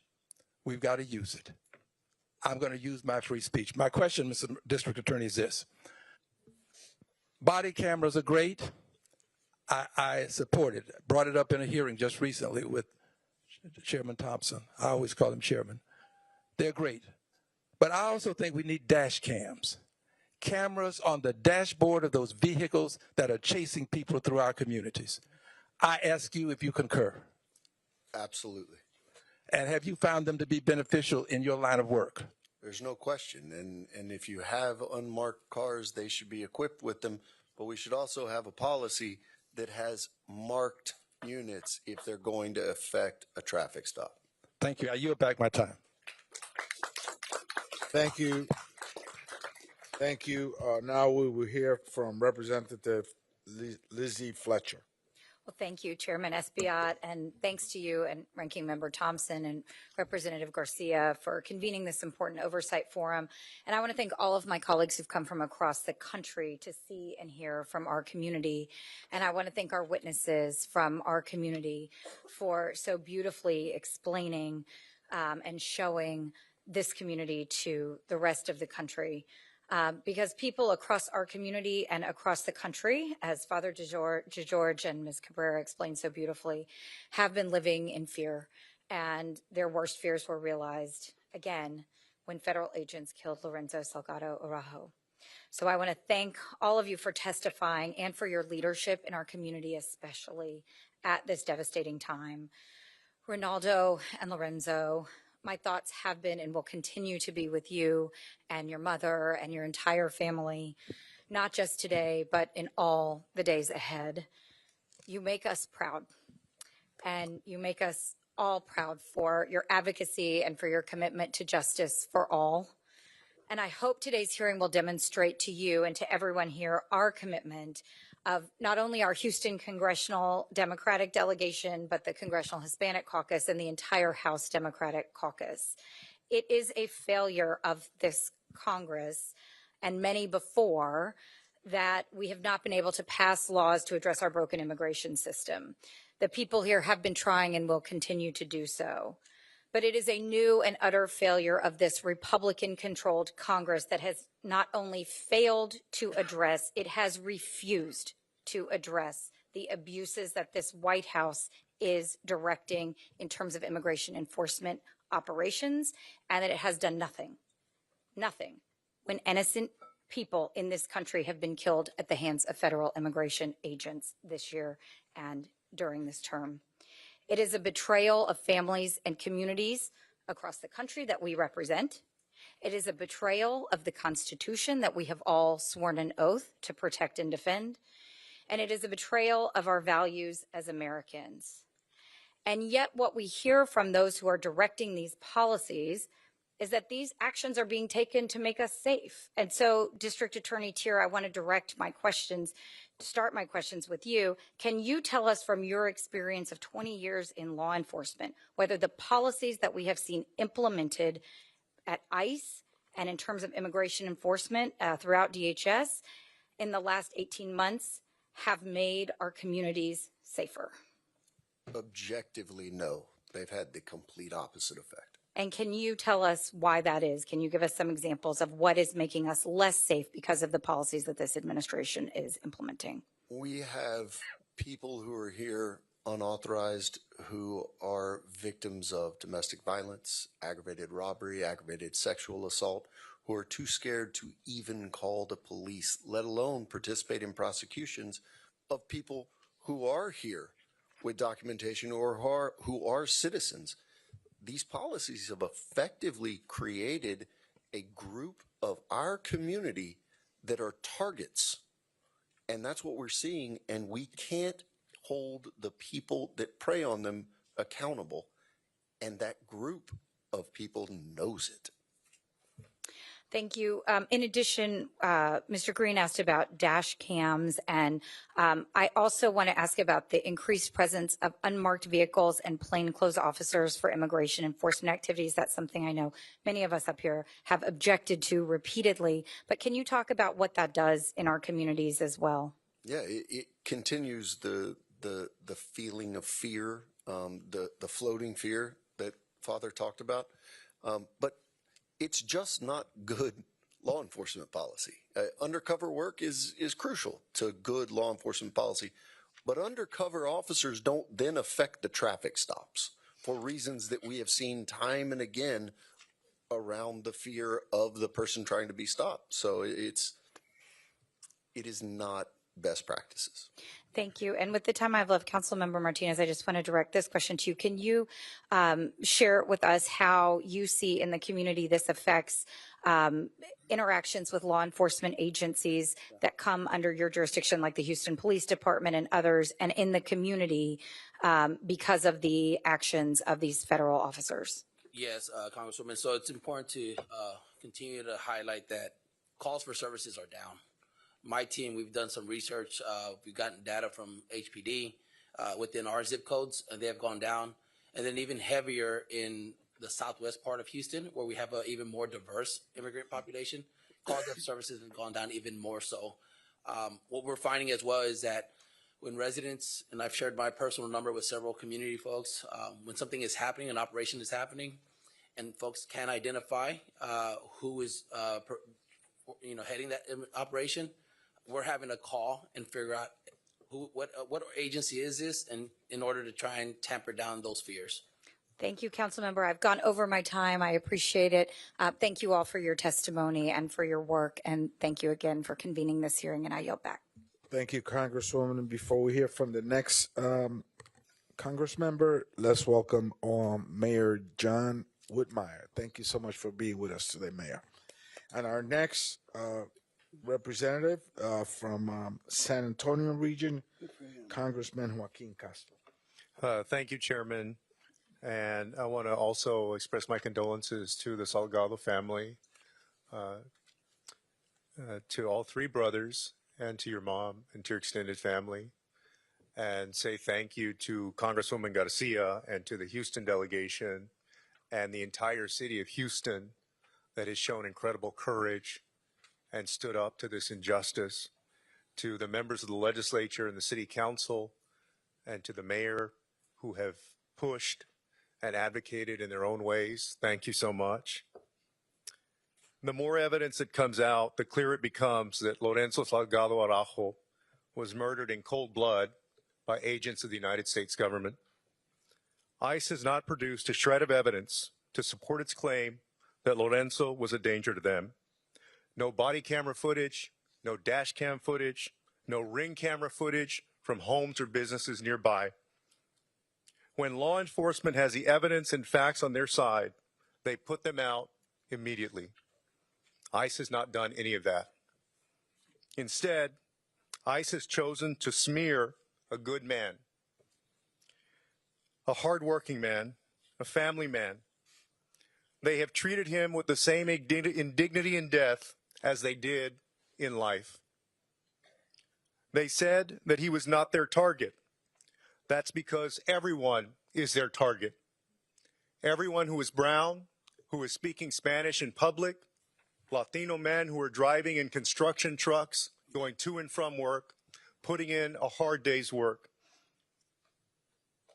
Donald Trump's campaign of mass deportation is an assault on the Hispanic community in the United States of America. And let us also remember that Texas Governor Greg Abbott is a full partner in that brutality.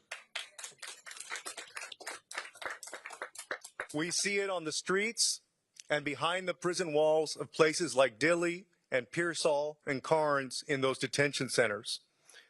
Governor Abbott has forced state and local law enforcement to assist ICE despite its reckless brutality. No identification, no warrants, full masks, and guns drawn. He is also the first governor to allow the Texas National Guard to be deployed into ICE detention centers like Dilley, where children as young as 2 months old are imprisoned in a trailer prison. This system and the people within it who have broken the law must be held accountable and brought to justice. Thank you to everyone who is committed to that. I want to ask a question of the district attorney. District Attorney Tier, thank you so much for initiating an investigation and pursuing justice. You mentioned that the Texas Rangers are assisting in that investigation. I first want to ask, just because there have been conflicting reports over the last 17 days, to the best of your knowledge, are the Texas Rangers conducting their own independent investigation? Thank you. The way that the Rangers got involved in this case is different than normal. The Texas Rangers are the partner agency that we typically work with, being the DA's office, in officer-involved shootings all the time. Usually it is us the first day with them working our own parallel investigation collaboratively. This time it took the efforts of Senator Alvarado, Mayor Whitmire, Noe Diaz to really get the Rangers to be able to be involved. And so it was 8 days later that they finally got in. I know the governor didn't say anything about this case for a full week Right. after Lorenzo's death. And And can you speak? I know that you don't want to divulge too many details about the investigation in order not to compromise it. Can you speak to what kind of assistance the Rangers are providing? They are doing what they always do, which is a fabulous investigation, albeit 8 days later. But we're in conversations with them hourly, and so we're working together to really kind of piece it back. But they're a real asset to us. Thank you, District Attorney. Thank I you. appreciate it. Now yield back. Thank you, Congressman Castro. Now we're going to hear from Congressmember Christian Menefee. Thank you very much, Chairman, and thank you, Ranking Member, for bringing the committee to Houston. ICE has proven itself to be a radicalized law enforcement agency. They've terrorized our communities. They've executed people in the streets. And in my opinion, this is an agency that needs to be torn down to the studs and rebuilt into one that enforces immigration law while recognizing the dignity of the people that it encounters.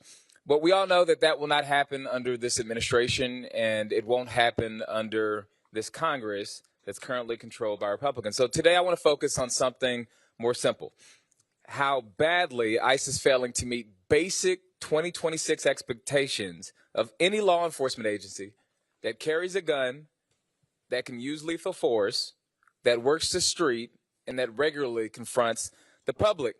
So DA Tier, throughout your career, you've worked on thousands of cases involving local police forces, correct? Yes.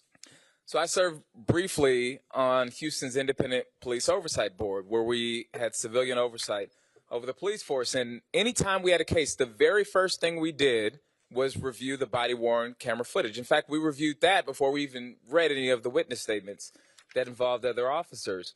So DA Tier, it's standard practice in 2026 for law enforcement officers on the street to wear body cameras, correct? Congressman, you and I have been in this very room talking about things like this. We have 86 law enforcement agencies that operate in Harris County alone. The only one that doesn't have body cameras is ICE. It's been publicly reported that the officers involved in this shooting did not have body cameras on. And what makes this particularly troubling is that DHS had the money.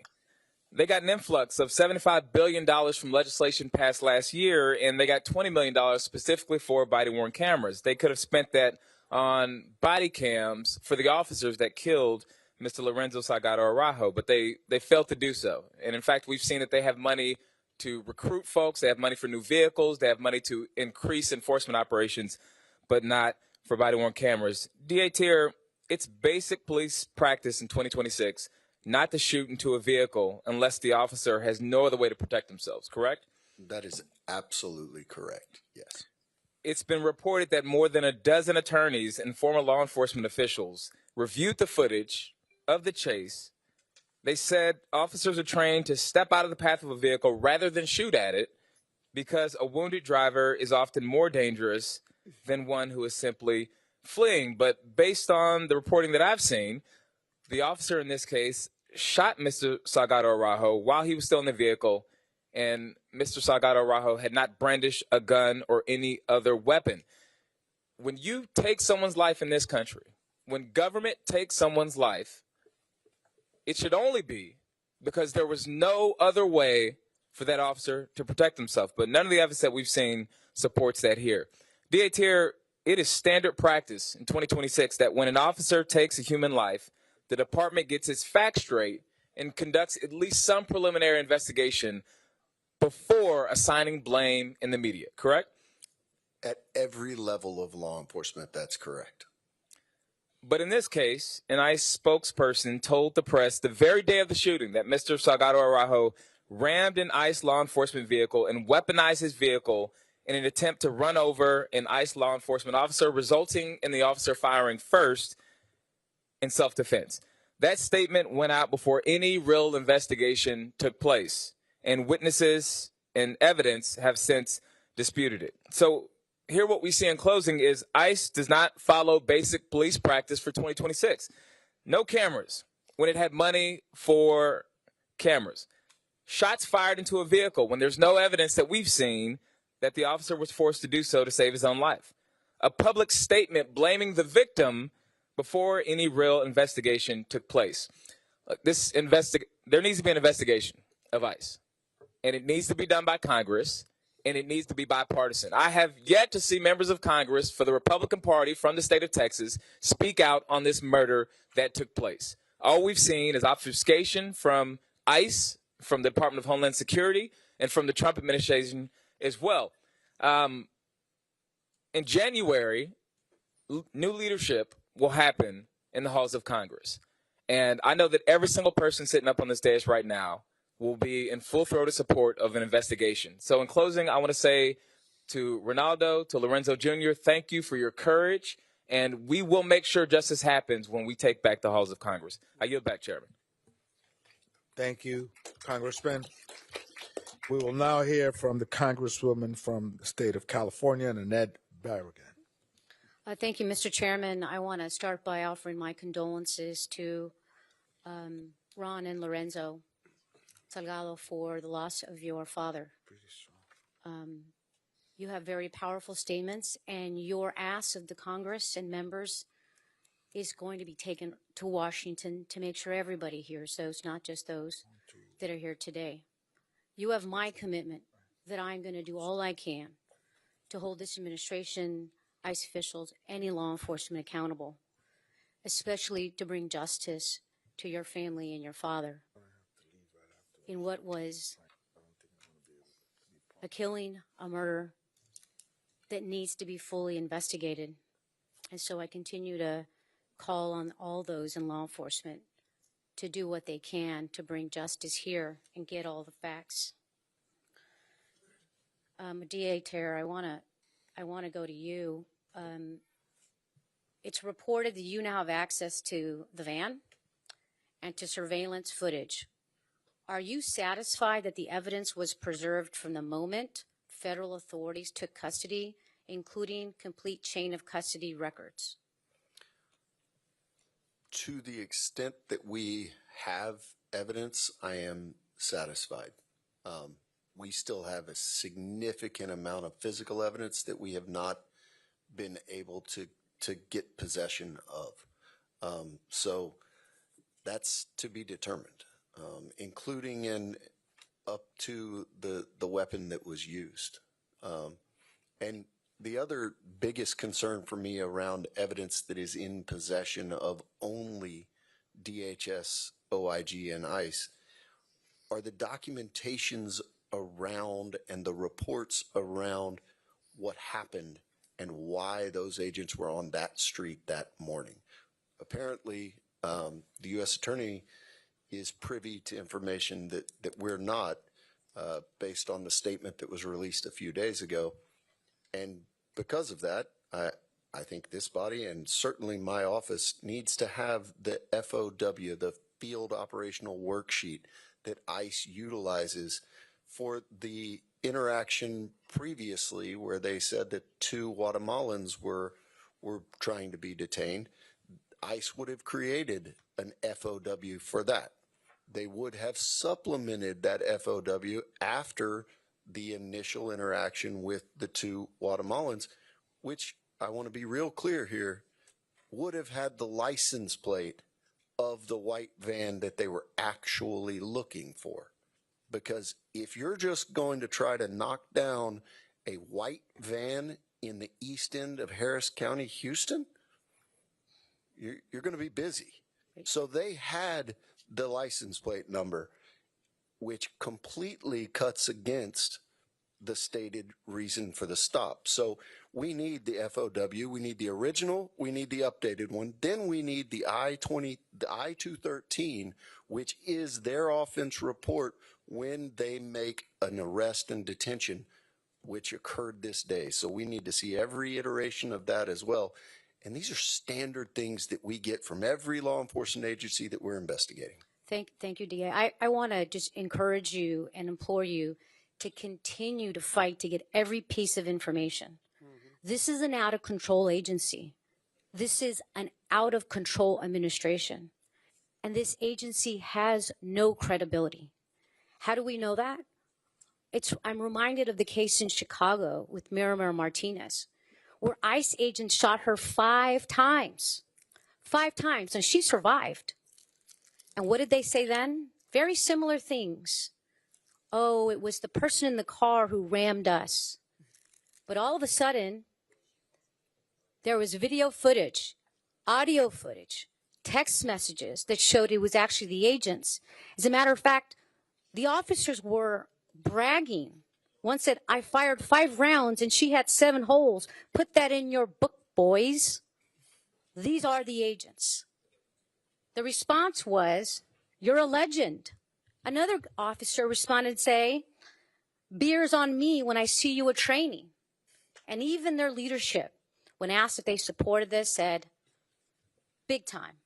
This is the agency we're talking about. This is not the agency that has the hiring standards that the Texas Rangers has or local law enforcement has. And this is where we owe an apology to the Salgado family, that this government has failed you, that this agency has failed you, that this administration is out of control, and there we're going to continue to fight for justice, and we have to fight to take away the funding for ICE to start. And with that, I yield back. Thank you, Congresswoman. We'll now hear from Congresswoman from the state of Oregon, Congresswoman Andrea Salinas. Good morning, and thank you, Chair Thompson and Chair Espaillat, for convening this, and thank you to all the witnesses, but in particular, thank you to the Salgado family. Thank you for being here. Thank you for sharing your story. You have been incredibly brave. My dad grew up in Texas. He was an immigrant, and I saw him in your story. And this has been all of this entire out of control ICE, CBP, administration, agencies has been a very difficult time. But I am here 2,200 miles away from my hometown to let you know that I care and I'm going to fight like hell until we get justice. This is not okay. Mr. Proaño, I want to start with you. You mentioned in your statement a mortality rate that is increasing. It's at its highest rates in detention centers. It's at an all-time high is what you said. That means people held in ICE detention are dying. And the district attorney, Tier, you mentioned that 4 witnesses from the work crew are all in ICE detention. So I don't know who wants to answer this. I have 2 questions. Do those witnesses have access to attorneys of their own in the event of abuse or an untimely death of those witnesses in ICE detention? And number 2, I think that is to you, Mr. Proaño. And number 2, my second question, can you explain why this is so problematic to the well-being of the witnesses and to the success to achieve justice? Representative Salinas, in most cases they do not. When they're put into detention, sometimes they're moved from location to location, making it difficult for the families to actually even get into contact with them. In some cases, especially in Texas, they're very quick to move them from Texas to Louisiana, for example, putting them further and further away from legal counsel representation and even their own family members who would be there to support them too. And very sadly, the cost to actually have legal representation, given that the entire system is overwhelmed, immigration legal service organizations are literally stretched to full capacity, and the legal community that's there that can provide service, sometimes it is getting exceptionally expensive. It used to be $2,500 to $5,000. Now they're asking for $15,000, $18,000, $25,000 or more for representation in cases where they don't even have all the facts. So very sadly, our biggest challenge is getting lawyers for these detainees when they need them most. And now, DA Tier, why is this so important to the case? These are the 3 unbiased eyewitnesses that we have, period. When you think about the conditions that anyone that's incarcerated is under, but people that are incarcerated in that detention center specifically, they're on a different sleep schedule. They don't get the same level of sleep. They're displaced from their families. They are not able to memorialize what they saw and what they experienced in the same way that they would be in a sterile interview room. They are under a different set of stressors because they don't know if they're going to wake up tomorrow in this country. So all of these things go into the veracity of the statements that they're able to give to us, the ability to speak freely, which is one of the biggest concerns that we have. These aren't lawyer rooms that you think of even in the Harris County Jail that don't have recording devices. We have no idea who's listening when they're giving these statements. So the fact that they're still in there is extremely concerning in our ability to really interview them and get what we need. Thank you again. I'll be respectful of time and yield back. Thank you, Congresswoman. We will now hear from the Congress member from the state of New Jersey, Rob Menendez. Thank you, Chairman, and thank you to all of our witnesses for being here today, especially Mr. Salgado Arrejo's family. I can't begin to imagine how incredibly painful today's discussion must be for you.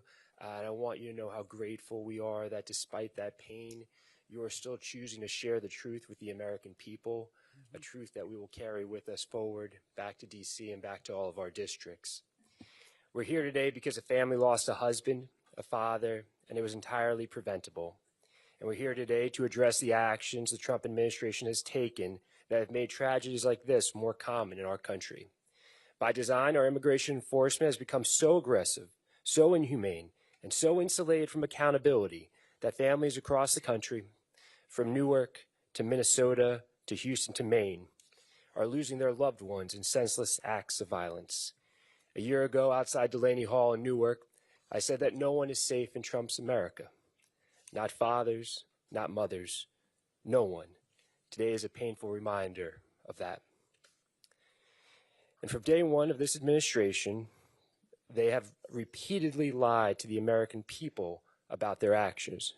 Mr. Proaño, when someone is killed by federal law enforcement personnel, including ICE agents, Should the American people be able to trust the government's account of that incident? Just yes or no. Yes. And why is that so important? It's so important because it's the transparency piece of it. We don't really know who these folks are. They're masked agents, for example, with no identification, no credentialing at all whatsoever, riding around in vehicles that are unmarked at the end of the day. But that's not what happened here in terms of being able to trust the government's account. Before any evidence was made public, before Lorenzo, Ronaldo, and their family had even been notified, let alone received answers, the Trump administration was already rushing to justify the killing with contradictory narratives that vilified the victim, their father.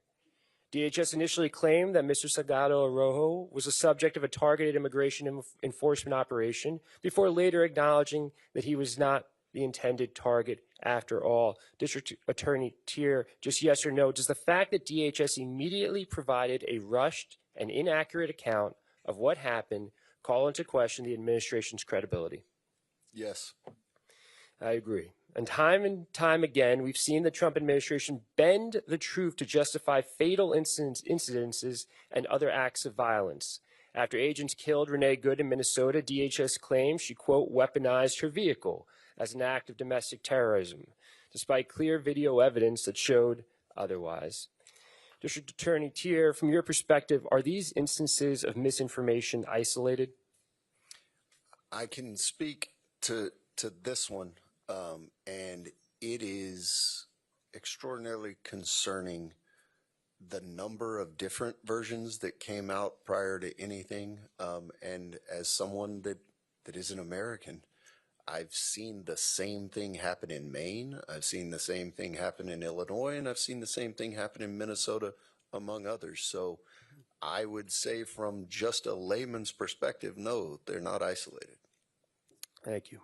When there's a broader pattern of the federal government using misinformation to avoid accountability and shield federal agents from scrutiny, it's not just the truth that suffers. Mr. Perano, if federal agencies know that the president and his administration will lie to cover up their misconduct, does that create a culture of impunity around the use of force? It has emboldened this agency. It has emboldened these officers. They think that they can get away with it at the end of the day. And that really is a travesty of justice, and really goes against every fiber of really what any of us know to be an honest and just system. Would it be fair to say that under these circumstances, violence against immigrants is not accidental, but systematically encouraged? They are attacking and hunting Latinos and Latino communities. And throughout the country? Throughout the country. In Minnesota, in Chicago, in New Orleans, in Charlotte, in Newark, in LA, across the country. That's why we need everyone across the country to speak up against what's happening, to lift their voices, to carry the names of those that have been taken from us with them. For the past year and a half, we've seen the Trump administration embrace a violent enforcement-first approach to immigration, one that maximizes arrests, deportations, and operations in community spaces, all while minimizing accountabilities. And families in my district in New Jersey, here in Houston, across the country have suffered immensely as a result. We owe it to Mr. Salgado Arroyo and his family, as well as every family that has been or will be impacted by immigration enforcement actions, to hold the Trump administration accountable and to fight for a more humane immigration system. This does not end today. It will not end today. And it will not end until there's accountability, justice, and until we end this national nightmare. I yield back. Thank you. Thank you, Congressman Menendez. And to finalize the question period of this hearing, we will hear from Representative James Walkinshaw. Thank you, Chairman Espaillat, Ranking Member Thompson, and especially Congresswoman Garcia. Your leadership in this moment has been amazing. How many more of our dads have to die? Lorenzo and Ronaldo asked us that question. How many more of our mothers have to die? I appreciate all of the witnesses today. You all have provided valuable insights and information, but I came across the country to see Ronaldo and Lorenzo, to look into your eyes and to see your pain and your anger so that I can take it back to Washington and communicate it to my colleagues. But I also saw your resolve. You know, I left my house this morning in Virginia. It was early in the morning. It was dark. My 5-year-old son was asleep. Went into his bedroom. I kissed him on the forehead, and I said, "Daddy will be home tonight." And I will. But your father didn't make it home. Juan Sebastian Guerrero didn't make it home. Renee Good didn't make it home.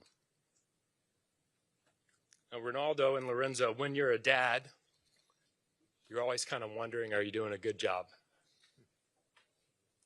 Your dad probably asked himself that.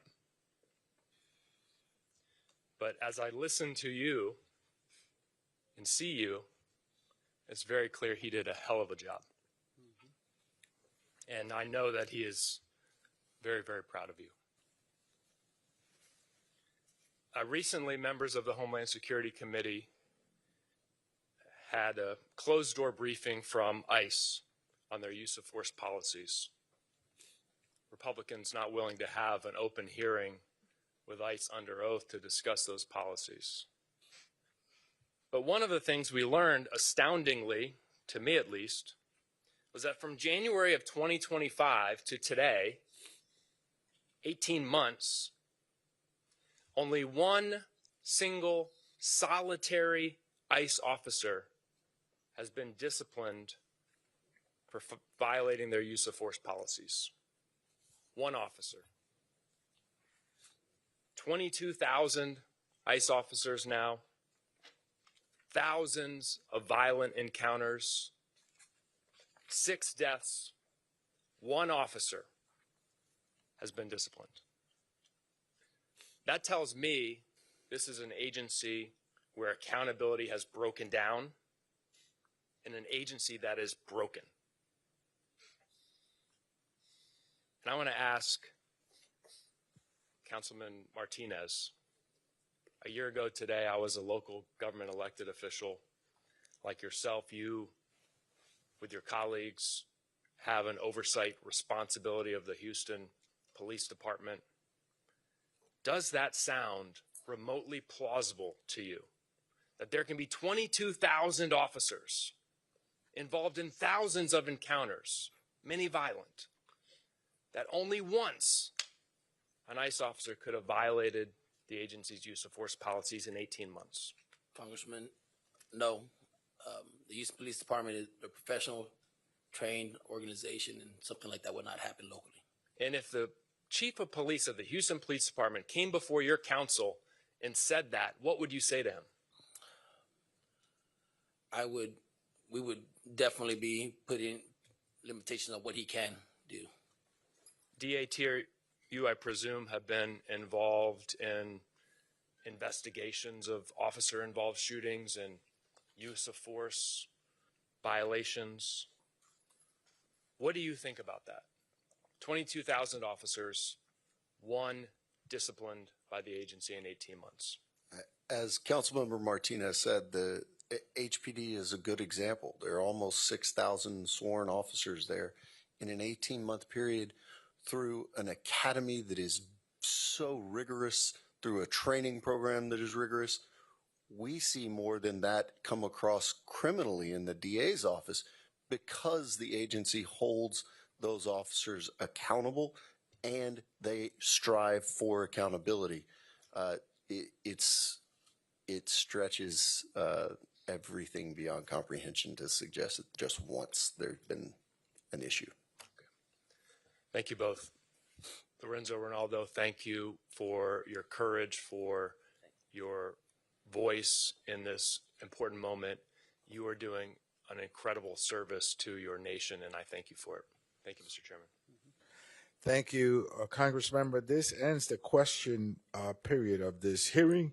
We want to thank the witnesses that came forward today. We want to thank the community for coming out and your steadfast support for this family.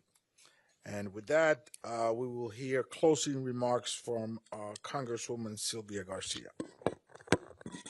Thank you, Mr. Chairman, and I too want to thank all the witnesses today, and of course, thank them for their honesty, their courage, and your willingness to share your story, especially Mr. Salgado's sons. Share them with Congress and with the American people. I also want to thank every member of the community who is here and for supporting this family as we go through this process. I want to thank also Judge Lena Hidalgo and the entire county team headed by our former colleague, Erica Lee Carter, who is now the county administrator. Thank you for hosting us today and handling all the logistics. I want to thank Mayor Whitmire, who's still with us here today, and has been through a greater part of this hearing, because it's really going to take all of us working together.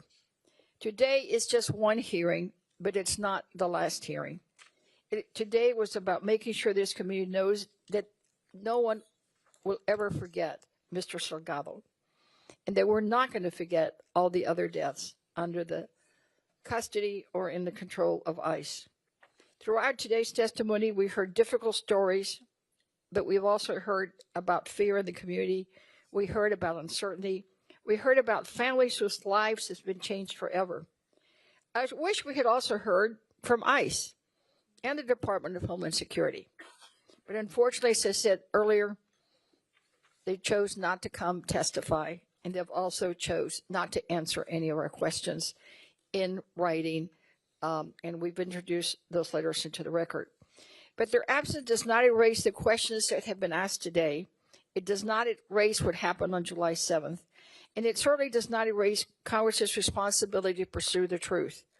The people of Houston deserve answers. They deserve transparency. They deserve accountability. To the Salgado family, I want to say again, thank you.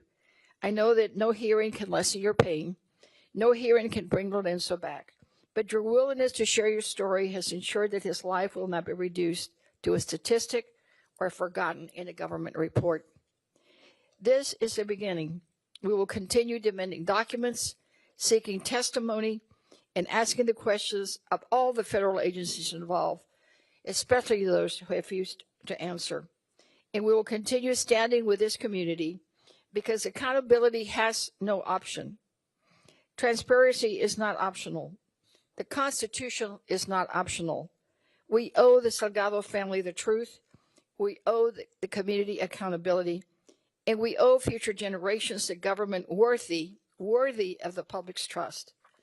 I now want to also thank Ranking Member Thompson and Chairman Espaillat and all my colleagues who came from across the country and everyone who participated today. Again, this hearing is not the ending, but our work is also continuing. We will seek justice for Lorenzo Salgado Araujo. We will continue fighting for accountability, and we will continue standing with the people of Houston and this family until justice is done. Thank you, and the hearing is adjourned.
should do with that. They can't hold one. They don't. You don't want them to have a stand. They should have a stand for it. We have a stand. You have a If we stand. could. Okay, awesome.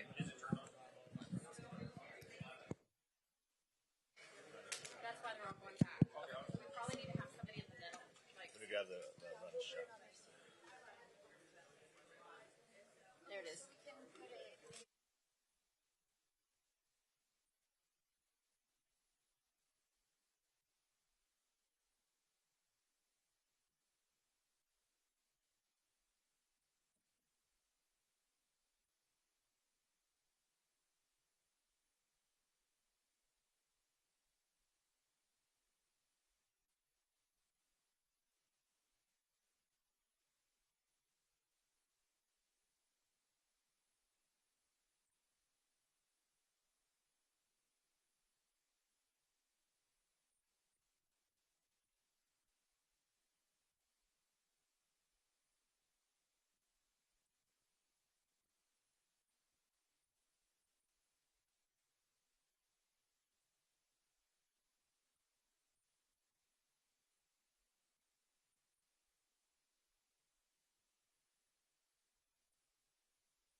There? Okay, awesome. Thank you.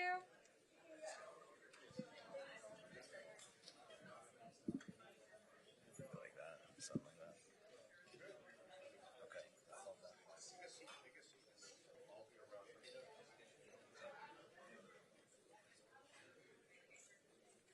Do we want to pick these up as well?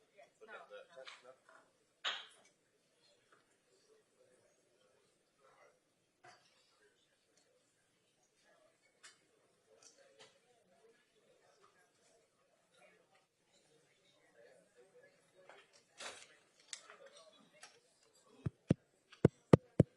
Y'all still getting it back there?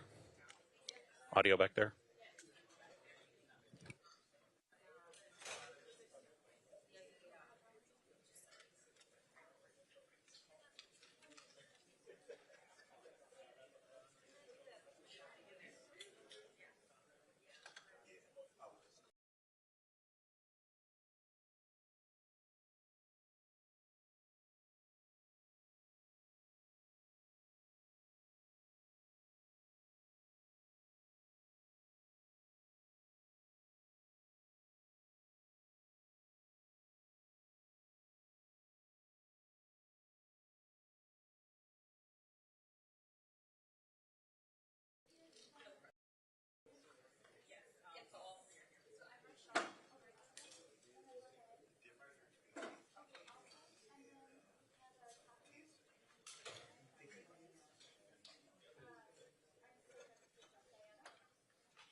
telling me you were thinking about me?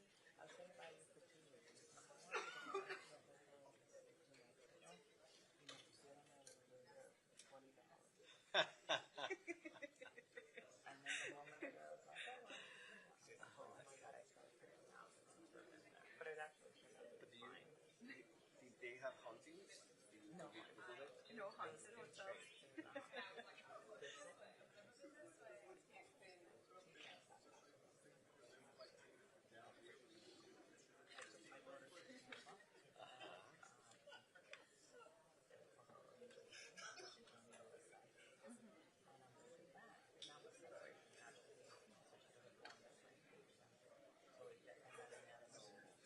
De los regulares. Like me.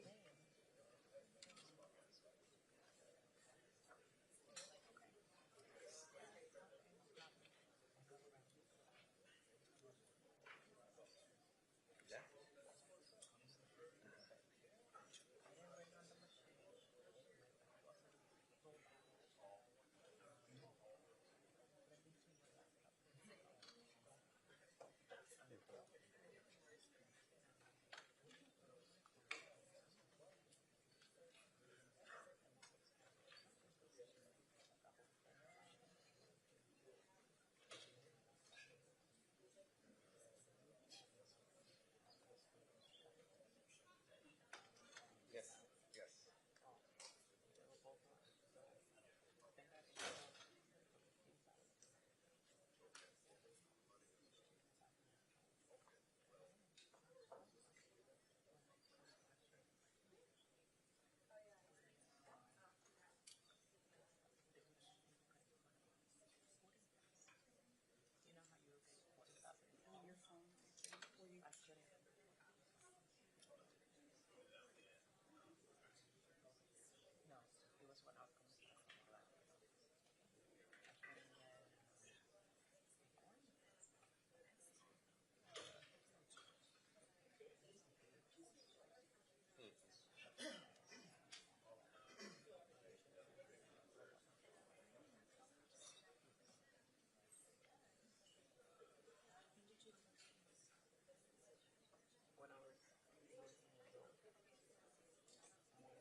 Good to see you again.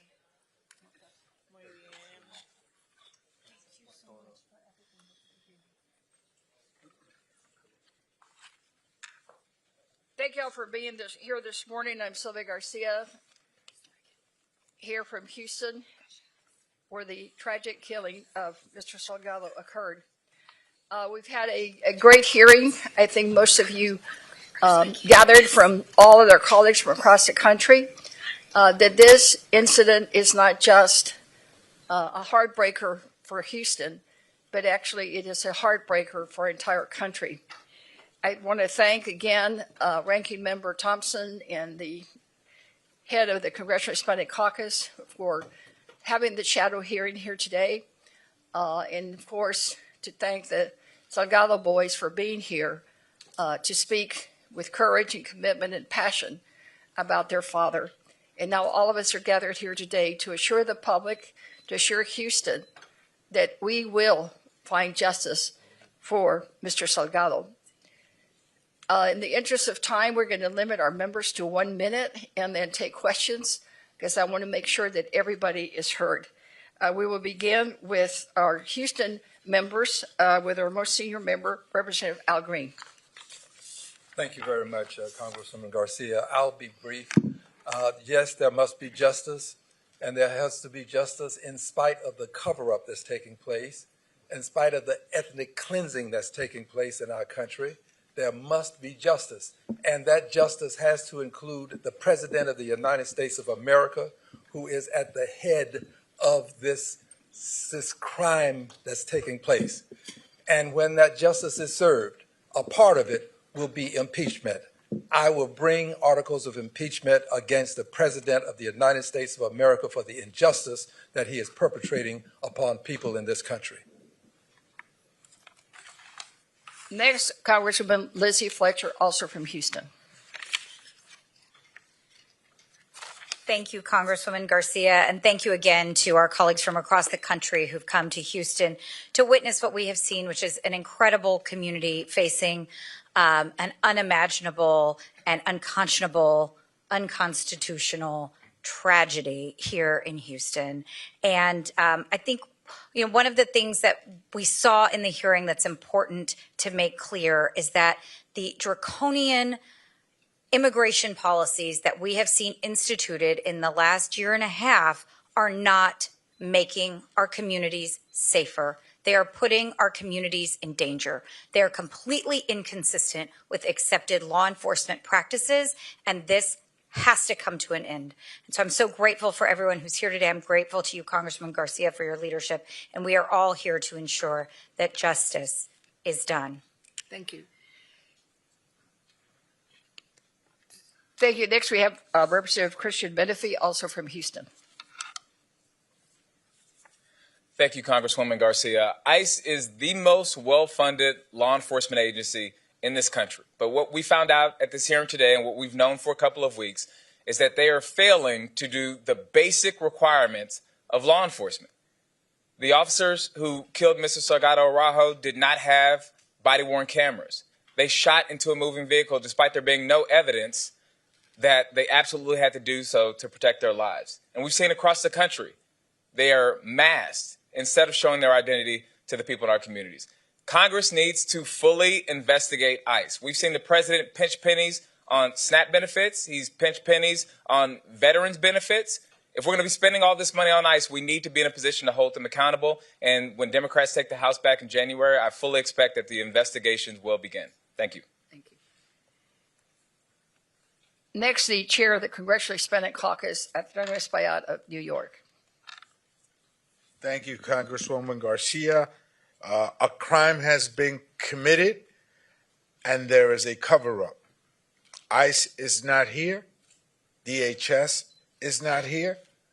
The FBI is not here, all of which were duly invited. And what we heard from the district attorney of Harris County is that there is no cooperation whatsoever with these federal agencies and his investigation. So we will hold these agencies accountable. We will continue our oversight duties, and the money given to ICE, $113 billion, must be rescinded, must be clawed back. This is a horrendous injustice. Thank you. Next is Representative Barragan of California.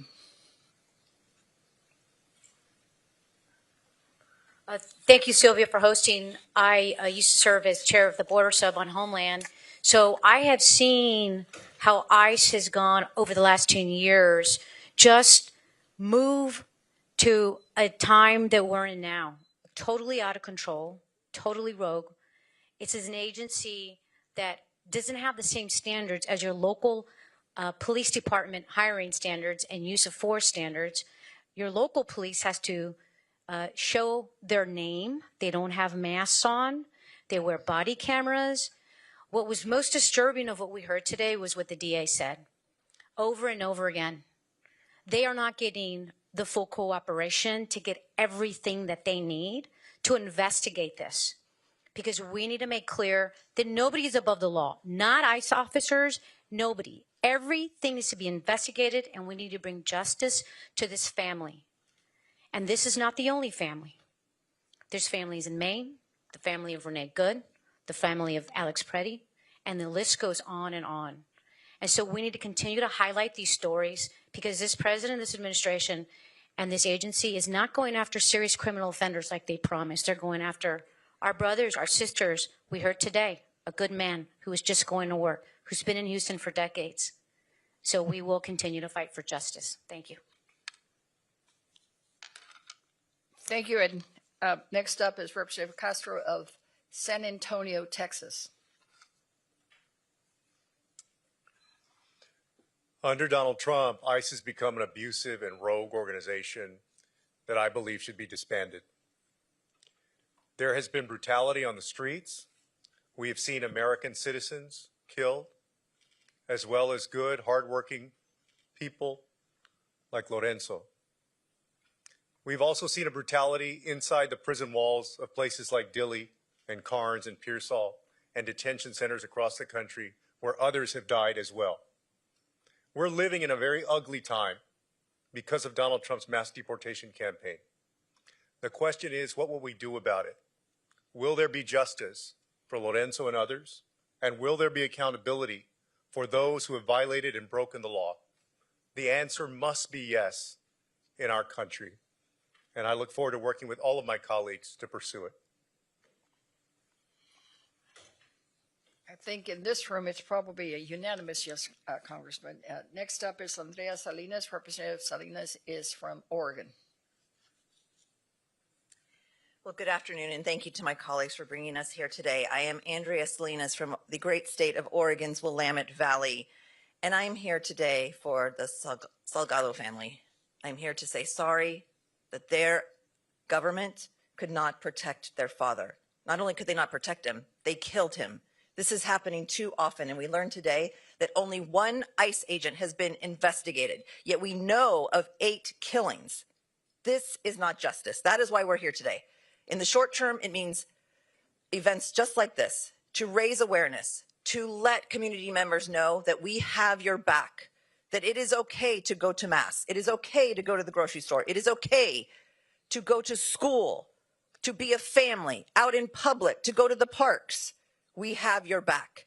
In the medium term, it means making sure that we pass legislation that actually helps to protect the civil rights of Latinos across the country and of our communities.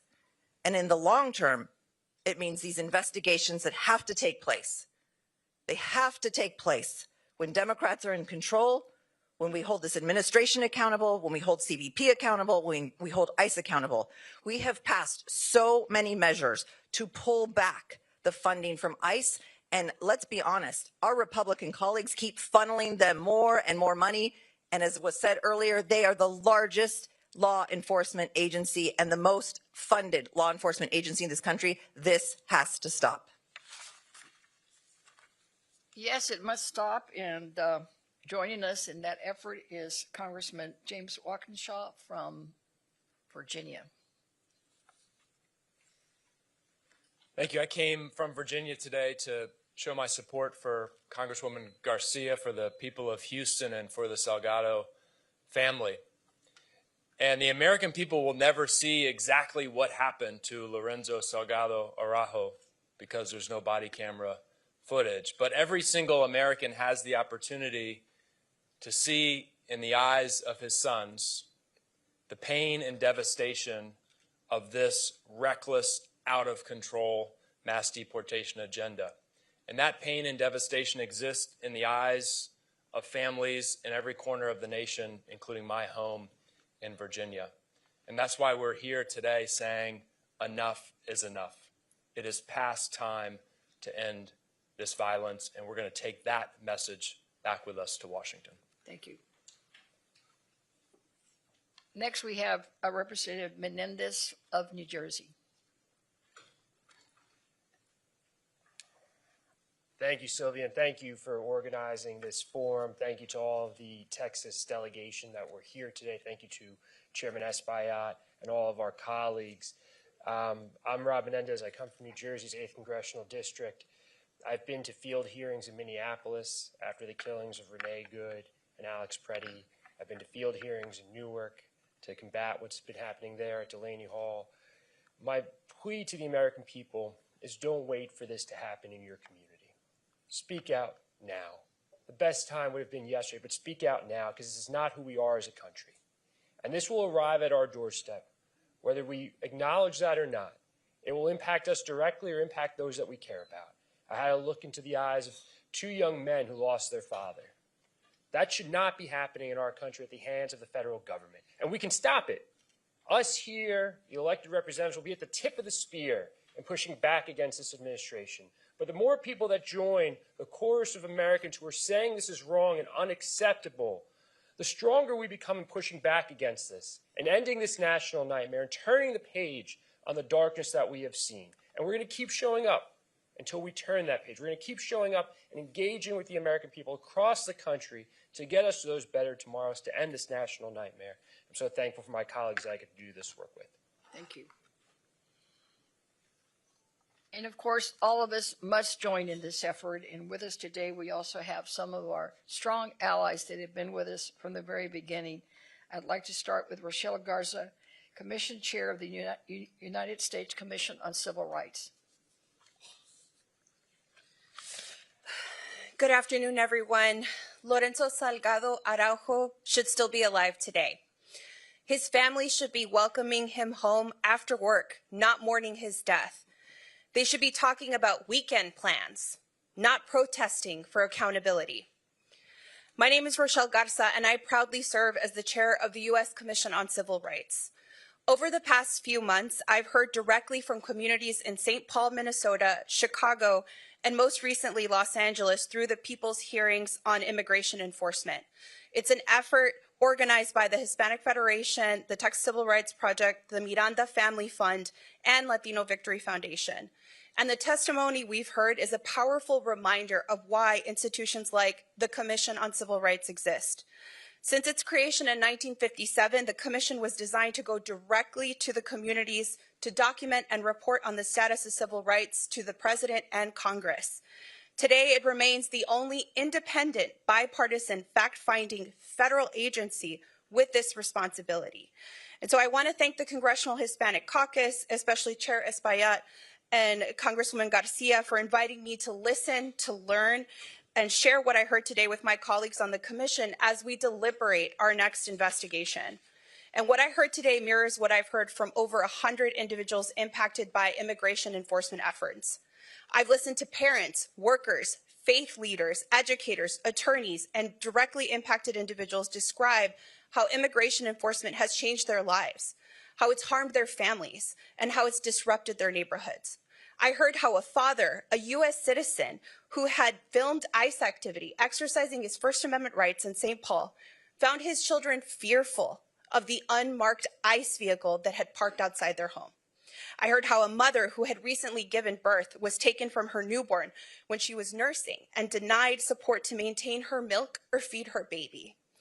I heard how a U.S. citizen, a small business owner, was beaten and taken by ICE officers despite his pleas that he was a citizen. And I heard how over 300 car wash employees were disappeared in Los Angeles, separating families, traumatizing those who were lucky enough to be released. The reality of what I heard is the same no matter what city I've been in, from St. Paul to Chicago to Los Angeles to Houston. People are being racially profiled and disappeared. The right to protest is under attack, and people are being killed. As a resident of the Rio Grande Valley, immigration enforcement, for better or worse, has been a part of my life. But what we've seen happen across this country threatens the civil rights of all Americans. As of May of 2026, 400,000 people have been taken by ICE. That's left 145,000 U.S. citizen children without one of their parents. And that includes 22,000 children without either of their parents. That's family separation. And as of July 2026, there are 65,000 people detained in ICE facilities. There have been over 50 deaths, 10 suicides, and at least one of those deaths has been ruled a homicide by a coroner. And all of this has been driven by unprecedented amounts of investment in ICE, the Supreme Court's sanction of racial profiling in Vasquez-Perdomo, as well as surveillance, the expansion of the surveillance system. The people being impacted are our neighbors, our friends, our fellow community members, our families. And as a mother to two girls, a 2-year-old and a 4-year-old, I am absolutely horrified by what is happening, and my heart breaks for Lorenzo's family. The Commission on Civil Rights exists because civil rights violations cannot be ignored simply because they are difficult or politically controversial.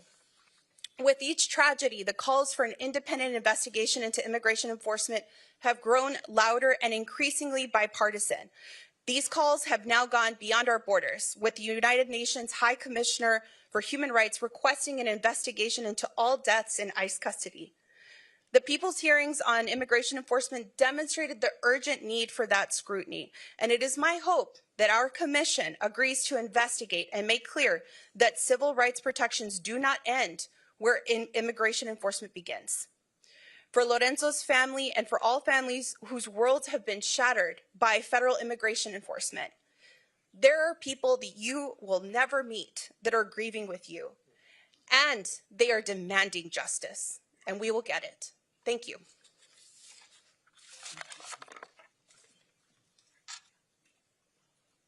Thank you so much, and we all look forward to working with you to ensure that the Commission does act and do that investigation, because it is sorely, sorely needed. Next up, we have Rafael Colasso, Senior Director of Political Campaigns and Executive Director, Unidos U.S. Action Fund, and Eric Olguin, Unidos U.S. Texas State Director. Thank you, Congresswoman. On behalf of Unidos U.S., I just want to reiterate our serious and deepest condolences to the Salgado family, as we've been all reflecting over these last few weeks. You know, Don Lorenzo was the kind of father, the kind of husband, and neighbor and friend that we all deserve in our lives. And we have to do everything we can, and Unidos U.S. will stand with the family and all of our allied partners here and members of the Congressional Hispanic Caucus to do all we can to bring justice for the enclosure for this wonderful family. It's clear that ICE is broken, and we need to do all we can to, first of all, bring justice and transparency into this investigation. It was incredulous to sit in this room today and hear the Houston District Attorney lay out very plainly that there's a pretty obvious cover-up happening in this investigation on the federal level. And so we need to not only bring justice to this and transparency to this investigation, but we have to support the members of the CHC, our allied partners in Congress, our allied partners around the country, to truly rein in this unjust organization in our federal immigration system, so that they go by the same training standards and best practices of law enforcement that every other law enforcement agency across the country abides by. Again, Unidos U.S. Is proud to stand with our allied partners, with this wonderful family, with the members of the Congressional Hispanic Caucus, to call for transparency, accountability, justice, and an immigration enforcement system that abides by the rule of law and truly reflects the values of our great nation. Thank you. Thank you. Thank you so much. And next we have Frankie Miranda, President and CEO of the Hispanic Federation. Thank you. Thank you so much. On behalf of the more than 850 organizations that we represent at the Hispanic Federation, direct service providers in communities who are under attack by this administration, trying to cut the services, essential services to our communities, I want to express my outrage. This is an agency, ICE is an agency that, under the excuse of ineptitude, not having enough resources, not being able to get cameras, not being able to follow the rules, are perfecting a machine of terror. We saw it in the people's hearings in Minneapolis, in Chicago, in Los Angeles, and in many other cities. I want to elevate what Congressman Menendez said. We cannot wait for this to happen in your neighborhood. And that is why national organizations are teaming up with local organizations to make sure that people have the information that they need, that people can be trained as constitutional observers, but at the same time that we can express our outrage. We are all outraged. And that is why we need to continue cooperating Thank you to these 11 members. I wish we have many, many more here, but you are American heroes. Thank you for everything that you're doing, and we're committing all our resources to continue preserving testimony of the many, many other abuses that have happened in this country, and unfortunately, we still don't know about them. Thank you so much. Thank you. We may be 11, but we're just as angry, outraged, and we're strong and loud. I want to remind you that one of the letters that I introduced for the record was signed by 180 members, all demanding an independent, transparent, top-to-bottom investigation, all demanding answers, and all demanding justice for Mr. Salgado. Next up, we have Catherine Pichardo, President and CEO of the Latino Victory Project. Buenas tardes, mi nombre es Catherine Pichardo, soy presidenta de Latina Victory y estamos aquí para exigir transparencia, exigir responsabilidad, exigir justicia.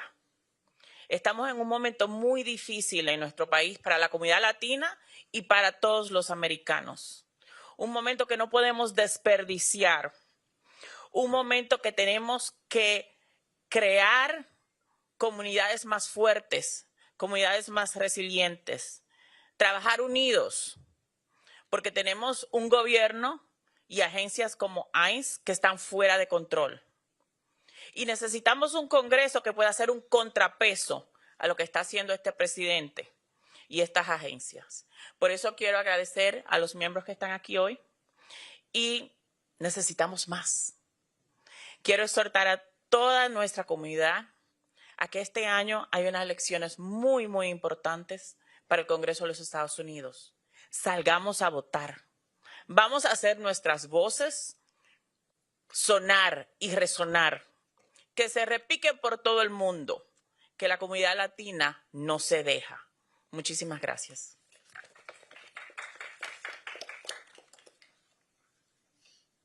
Next we have Diana Isa, Texas State Director, Mi Familia Vota.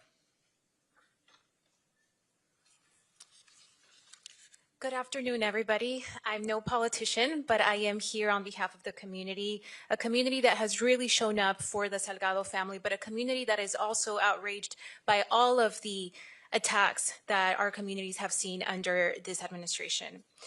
On behalf of Mi Familia Vota, our hearts are with the Salgado family as they grieve this unimaginable loss. Lorenzo Salgado Araujo represented the very best of our community. We stand with his loved ones as they seek truth, justice, and accountability. Lorenzo's death also focuses us to confront a much larger issue. Immigration detention is not intended to be punitive, and a person's immigration status should never determine whether their life is valued. Yet too many people are dying in ICE detention, at least 21 already this year, and too many others have lost their lives during immigration enforcement operations. As we have heard today, ICE and DHS's initial account of what happened to Lorenzo does not align with the reality described by those that were here today. We know now that the 3 eyewitnesses who were in the vehicle have stated that Lorenzo stopped the car, put it in park, and fire was still put upon. This is not an isolated incident. Too often, initial accounts from ICE and DHS are later contradicted by video evidence, witness testimony, or findings in court. Time and time again, we have seen cases where the facts ultimately tell a very different story than the one presented to the public. Lorenzo's family, the people of Houston, and the American people deserve a full and transparent investigation, as we have heard over and over again. We demand that the eyewitnesses currently in ICE custody be allowed to remain in the country so that they can testify about what they saw, and that ICE fully comply with any court orders preventing their removal. We also deserve to know how the initial public narrative was created and approved. Public trust depends on transparency, and the trust has been seriously damaged. Aggressive enforcement tactics that undermine constitutional rights and due process make every community less safe. Immigration enforcement must respect the Constitution, the rule of law, and the dignity of every human life. Today, Latino communities across this country are living with fear, as we have also heard over and over again. Many people they are being targeted not because of criminal conduct, but because of the color of their skin, the language that they speak, where they shop, or the neighborhoods that they call home. The fear cannot become the defining feature of American society, and it must never become the defining feature of our immigration system. Latino families deserve the same safety, dignity, and equal protection as every other Houstonian. Our community will not be silenced, even if the Trump White House continues to use inflammatory anti-immigrant rhetoric, and we will continue to speak out, organize, and demand accountability. I urge all of us that are eligible to vote these elections. Too much is at stake. And thank you, everybody here, allied and members of Congress, for the support. Thank you. Thank you. That concludes our opening remarks. If there's any questions from the press, either directed to me or to any of the members or allies present. In the pink. Thank you. Congresswoman Garcia, you mentioned that you really wanted to get transparency in terms of what was happening with this investigation. Was there anything in particular you wanted to learn today, and any questions that you still have in terms of how things are proceeding at the federal and local level? Well, as I directed a question to the DA, I mean, I would like to know who the shooter is and get some assurance that he's not on the streets anywhere in America, and might take the same, in what I consider, unlawful, excessive, abusive force that he took. Because I think at any time that I've been around in law enforcement, whenever there's a shooting, they immediately put that person on administrative leave. They make sure that that person is no longer in the streets. We haven't gotten that assurance. So that is one of the questions that I still have. Next, sir. Somebody mentioned Woody Park and what happened here. And the end result was that law enforcement here in Houston, across the country, had longer times to train. How long are ICE agents being trained? Because I've heard that it was not long at all before they put them in the field. Well, I'm hearing everything from 2 weeks to months, but I'll defer to who had that briefing, Mr. Whiteshot. Can you know that answer? Yeah, I can. More specific. Currently, ICE says it's 40 days, and here's what we know, though: they have removed from the training for ICE officers critical elements that existed before around use of force, around their use of firearms. And what ICE will say is, well, we're teaching the same curriculum, but in a shorter period of time. And I mentioned my son earlier, he's starting kindergarten pretty soon. And if the principal of the school told me, we're going to teach him the exact same material, but do it in half the time, I wouldn't buy it. And I don't buy it with respect to ICE either. They're cutting corners. Way in the back. Yes, ma'am. Hi, thank you for having us today. Do you see, given that you all are Democrats here and we don't have any Republicans, and this much getting bipartisanship in Congress, do you see anything coming from this forum? And were there any pathways that were mentioned today, any elements that were mentioned today that you see differently in the legislative thing, regulatory or other, where you could bring about some kind of form change or whatever for this resolution? Well, I think one of the things you'll see is what we've already done. I mean, we put out a 10-point plan for reforms in ICE. We also all have committed to not providing one more penny of funding for ICE. Those are all real concrete things that we're already doing. And I think all of us here gathered today represent, probably 7 or 8 different committees. And I can tell you that all the committees of jurisdiction are already looking at what they can do. So yes, this will result in more. And as I stated earlier, this is just one hearing. There will be more requests for documents. There will be more. We will keep the heat on. We're not going to just let this go away or try to have anybody pull it under the rug or cover it up. We will continue the fight. Any other member would like to add to that from any of the committees of jurisdiction? Well, we'll go on to the next one. Yes, sir. Congresswoman Garcia, you mentioned those letters that have been sent to ICE that haven't been responded to. You noted, obviously, also that they're not here today. If they're not responding to members of Congress now, what makes you think that would change? Well, I'm very hopeful that November will change things, and we will be able to get some answers. I was, in the interest of full disclosure, I did have a conversation with the acting director of ICE, and that is when he committed that there would be body cam cameras on all agents in the field by the end of this month. Later, I had a conversation with the Secretary of DHS, Department of Homeland Security. He indicated that was too soon, they needed enough time, so now he's saying 45 to 90 days. So even if we manage to make sure that they do it, that will be, frankly, a big win because right now we have nothing.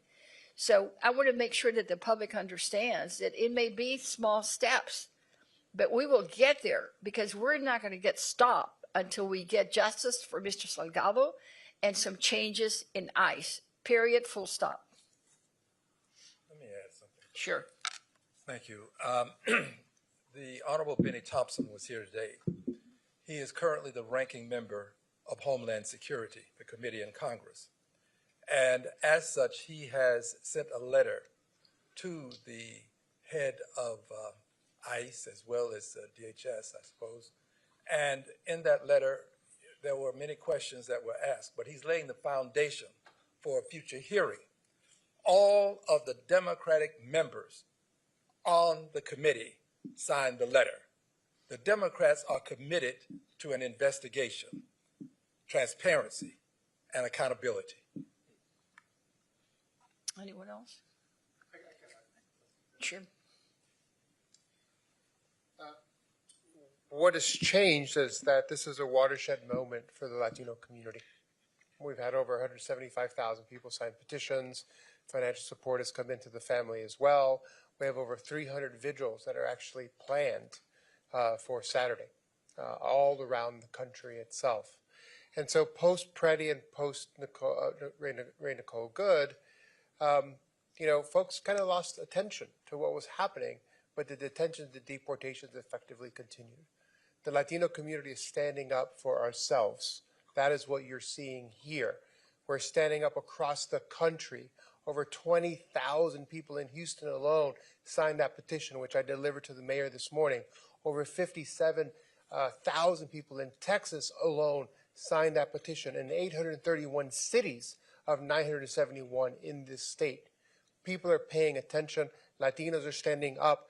Our coalition is stronger than it has ever been, and with the support of Sylvia Garcia, Adriano, and the CHC, and all of these members here, you're going to start to see a significant shift coming because Latinos are tuned in, and we will hold them accountable in November.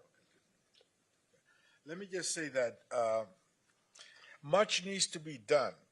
In fact, the body camera program is not codified, is not contemplated in law, although money, $20 million, were appropriated for it. So that program was piloted by the previous administration, obviously stopped by this new administration, and now is done haphazardly across the country, but it's not law. It should be, all of the things that we are proposing should be contemplated and should be done through legislation. Dream and Promise Act, body cameras, farm workers bill. All of these immigration-related pieces that are also in a comprehensive bill should also be looked at individually and be codified. We cannot rely on departmental regulation for, let's say, body cameras. It should be mandated by law, and I think that's what we plan to do. Thank you. We've got members with flights, so I'll take just one more question with the red cap. What is the message to the large and growing chorus of people in this country around the world who see ICE as a department that has been baked in hatred and terror and unconstitutionality? Individuals who would like to see the agency go away entirely, given its approach towards people on our streets. What is the message to those folks? I hear a lot about reform. Well, it starts with reforms. It starts with changes. But I think you probably heard there's been a number of words used during the testimony today, disbanding, retooling, rebuilding. The bottom line is it's got to change. What it's doing now is unacceptable. It's un-American. It's unconstitutional. It's humane, and it's unchristian. And we will work hard to make sure we get that done. Now, what will result, hopefully, will be a just, humane immigration system. People have to remember that immigration, violation of immigration law by in itself is not a crime. It's not a crime. It's administrative law. It's no different than someone who isn't paying their IRS. They're not committing a crime until they're convicted, but they're in violation of an IRS rule. So to me, it's about making sure that we make the changes necessary, and we are all committed to doing that. Very quickly, because we need to adjourn. Excuse me. If the Secretary of what is now War can change the Department of Defense to the Department of War, then I cannot see why we can't change ICE and reform ICE. It can become ICE today and nice tomorrow. Well, with that note, we will adjourn, but of course, some of our members may be available for any one-on-ones or any follow-up that you might have at their pleasure. Thank you. Thank you, guys. Thank you, Congressman.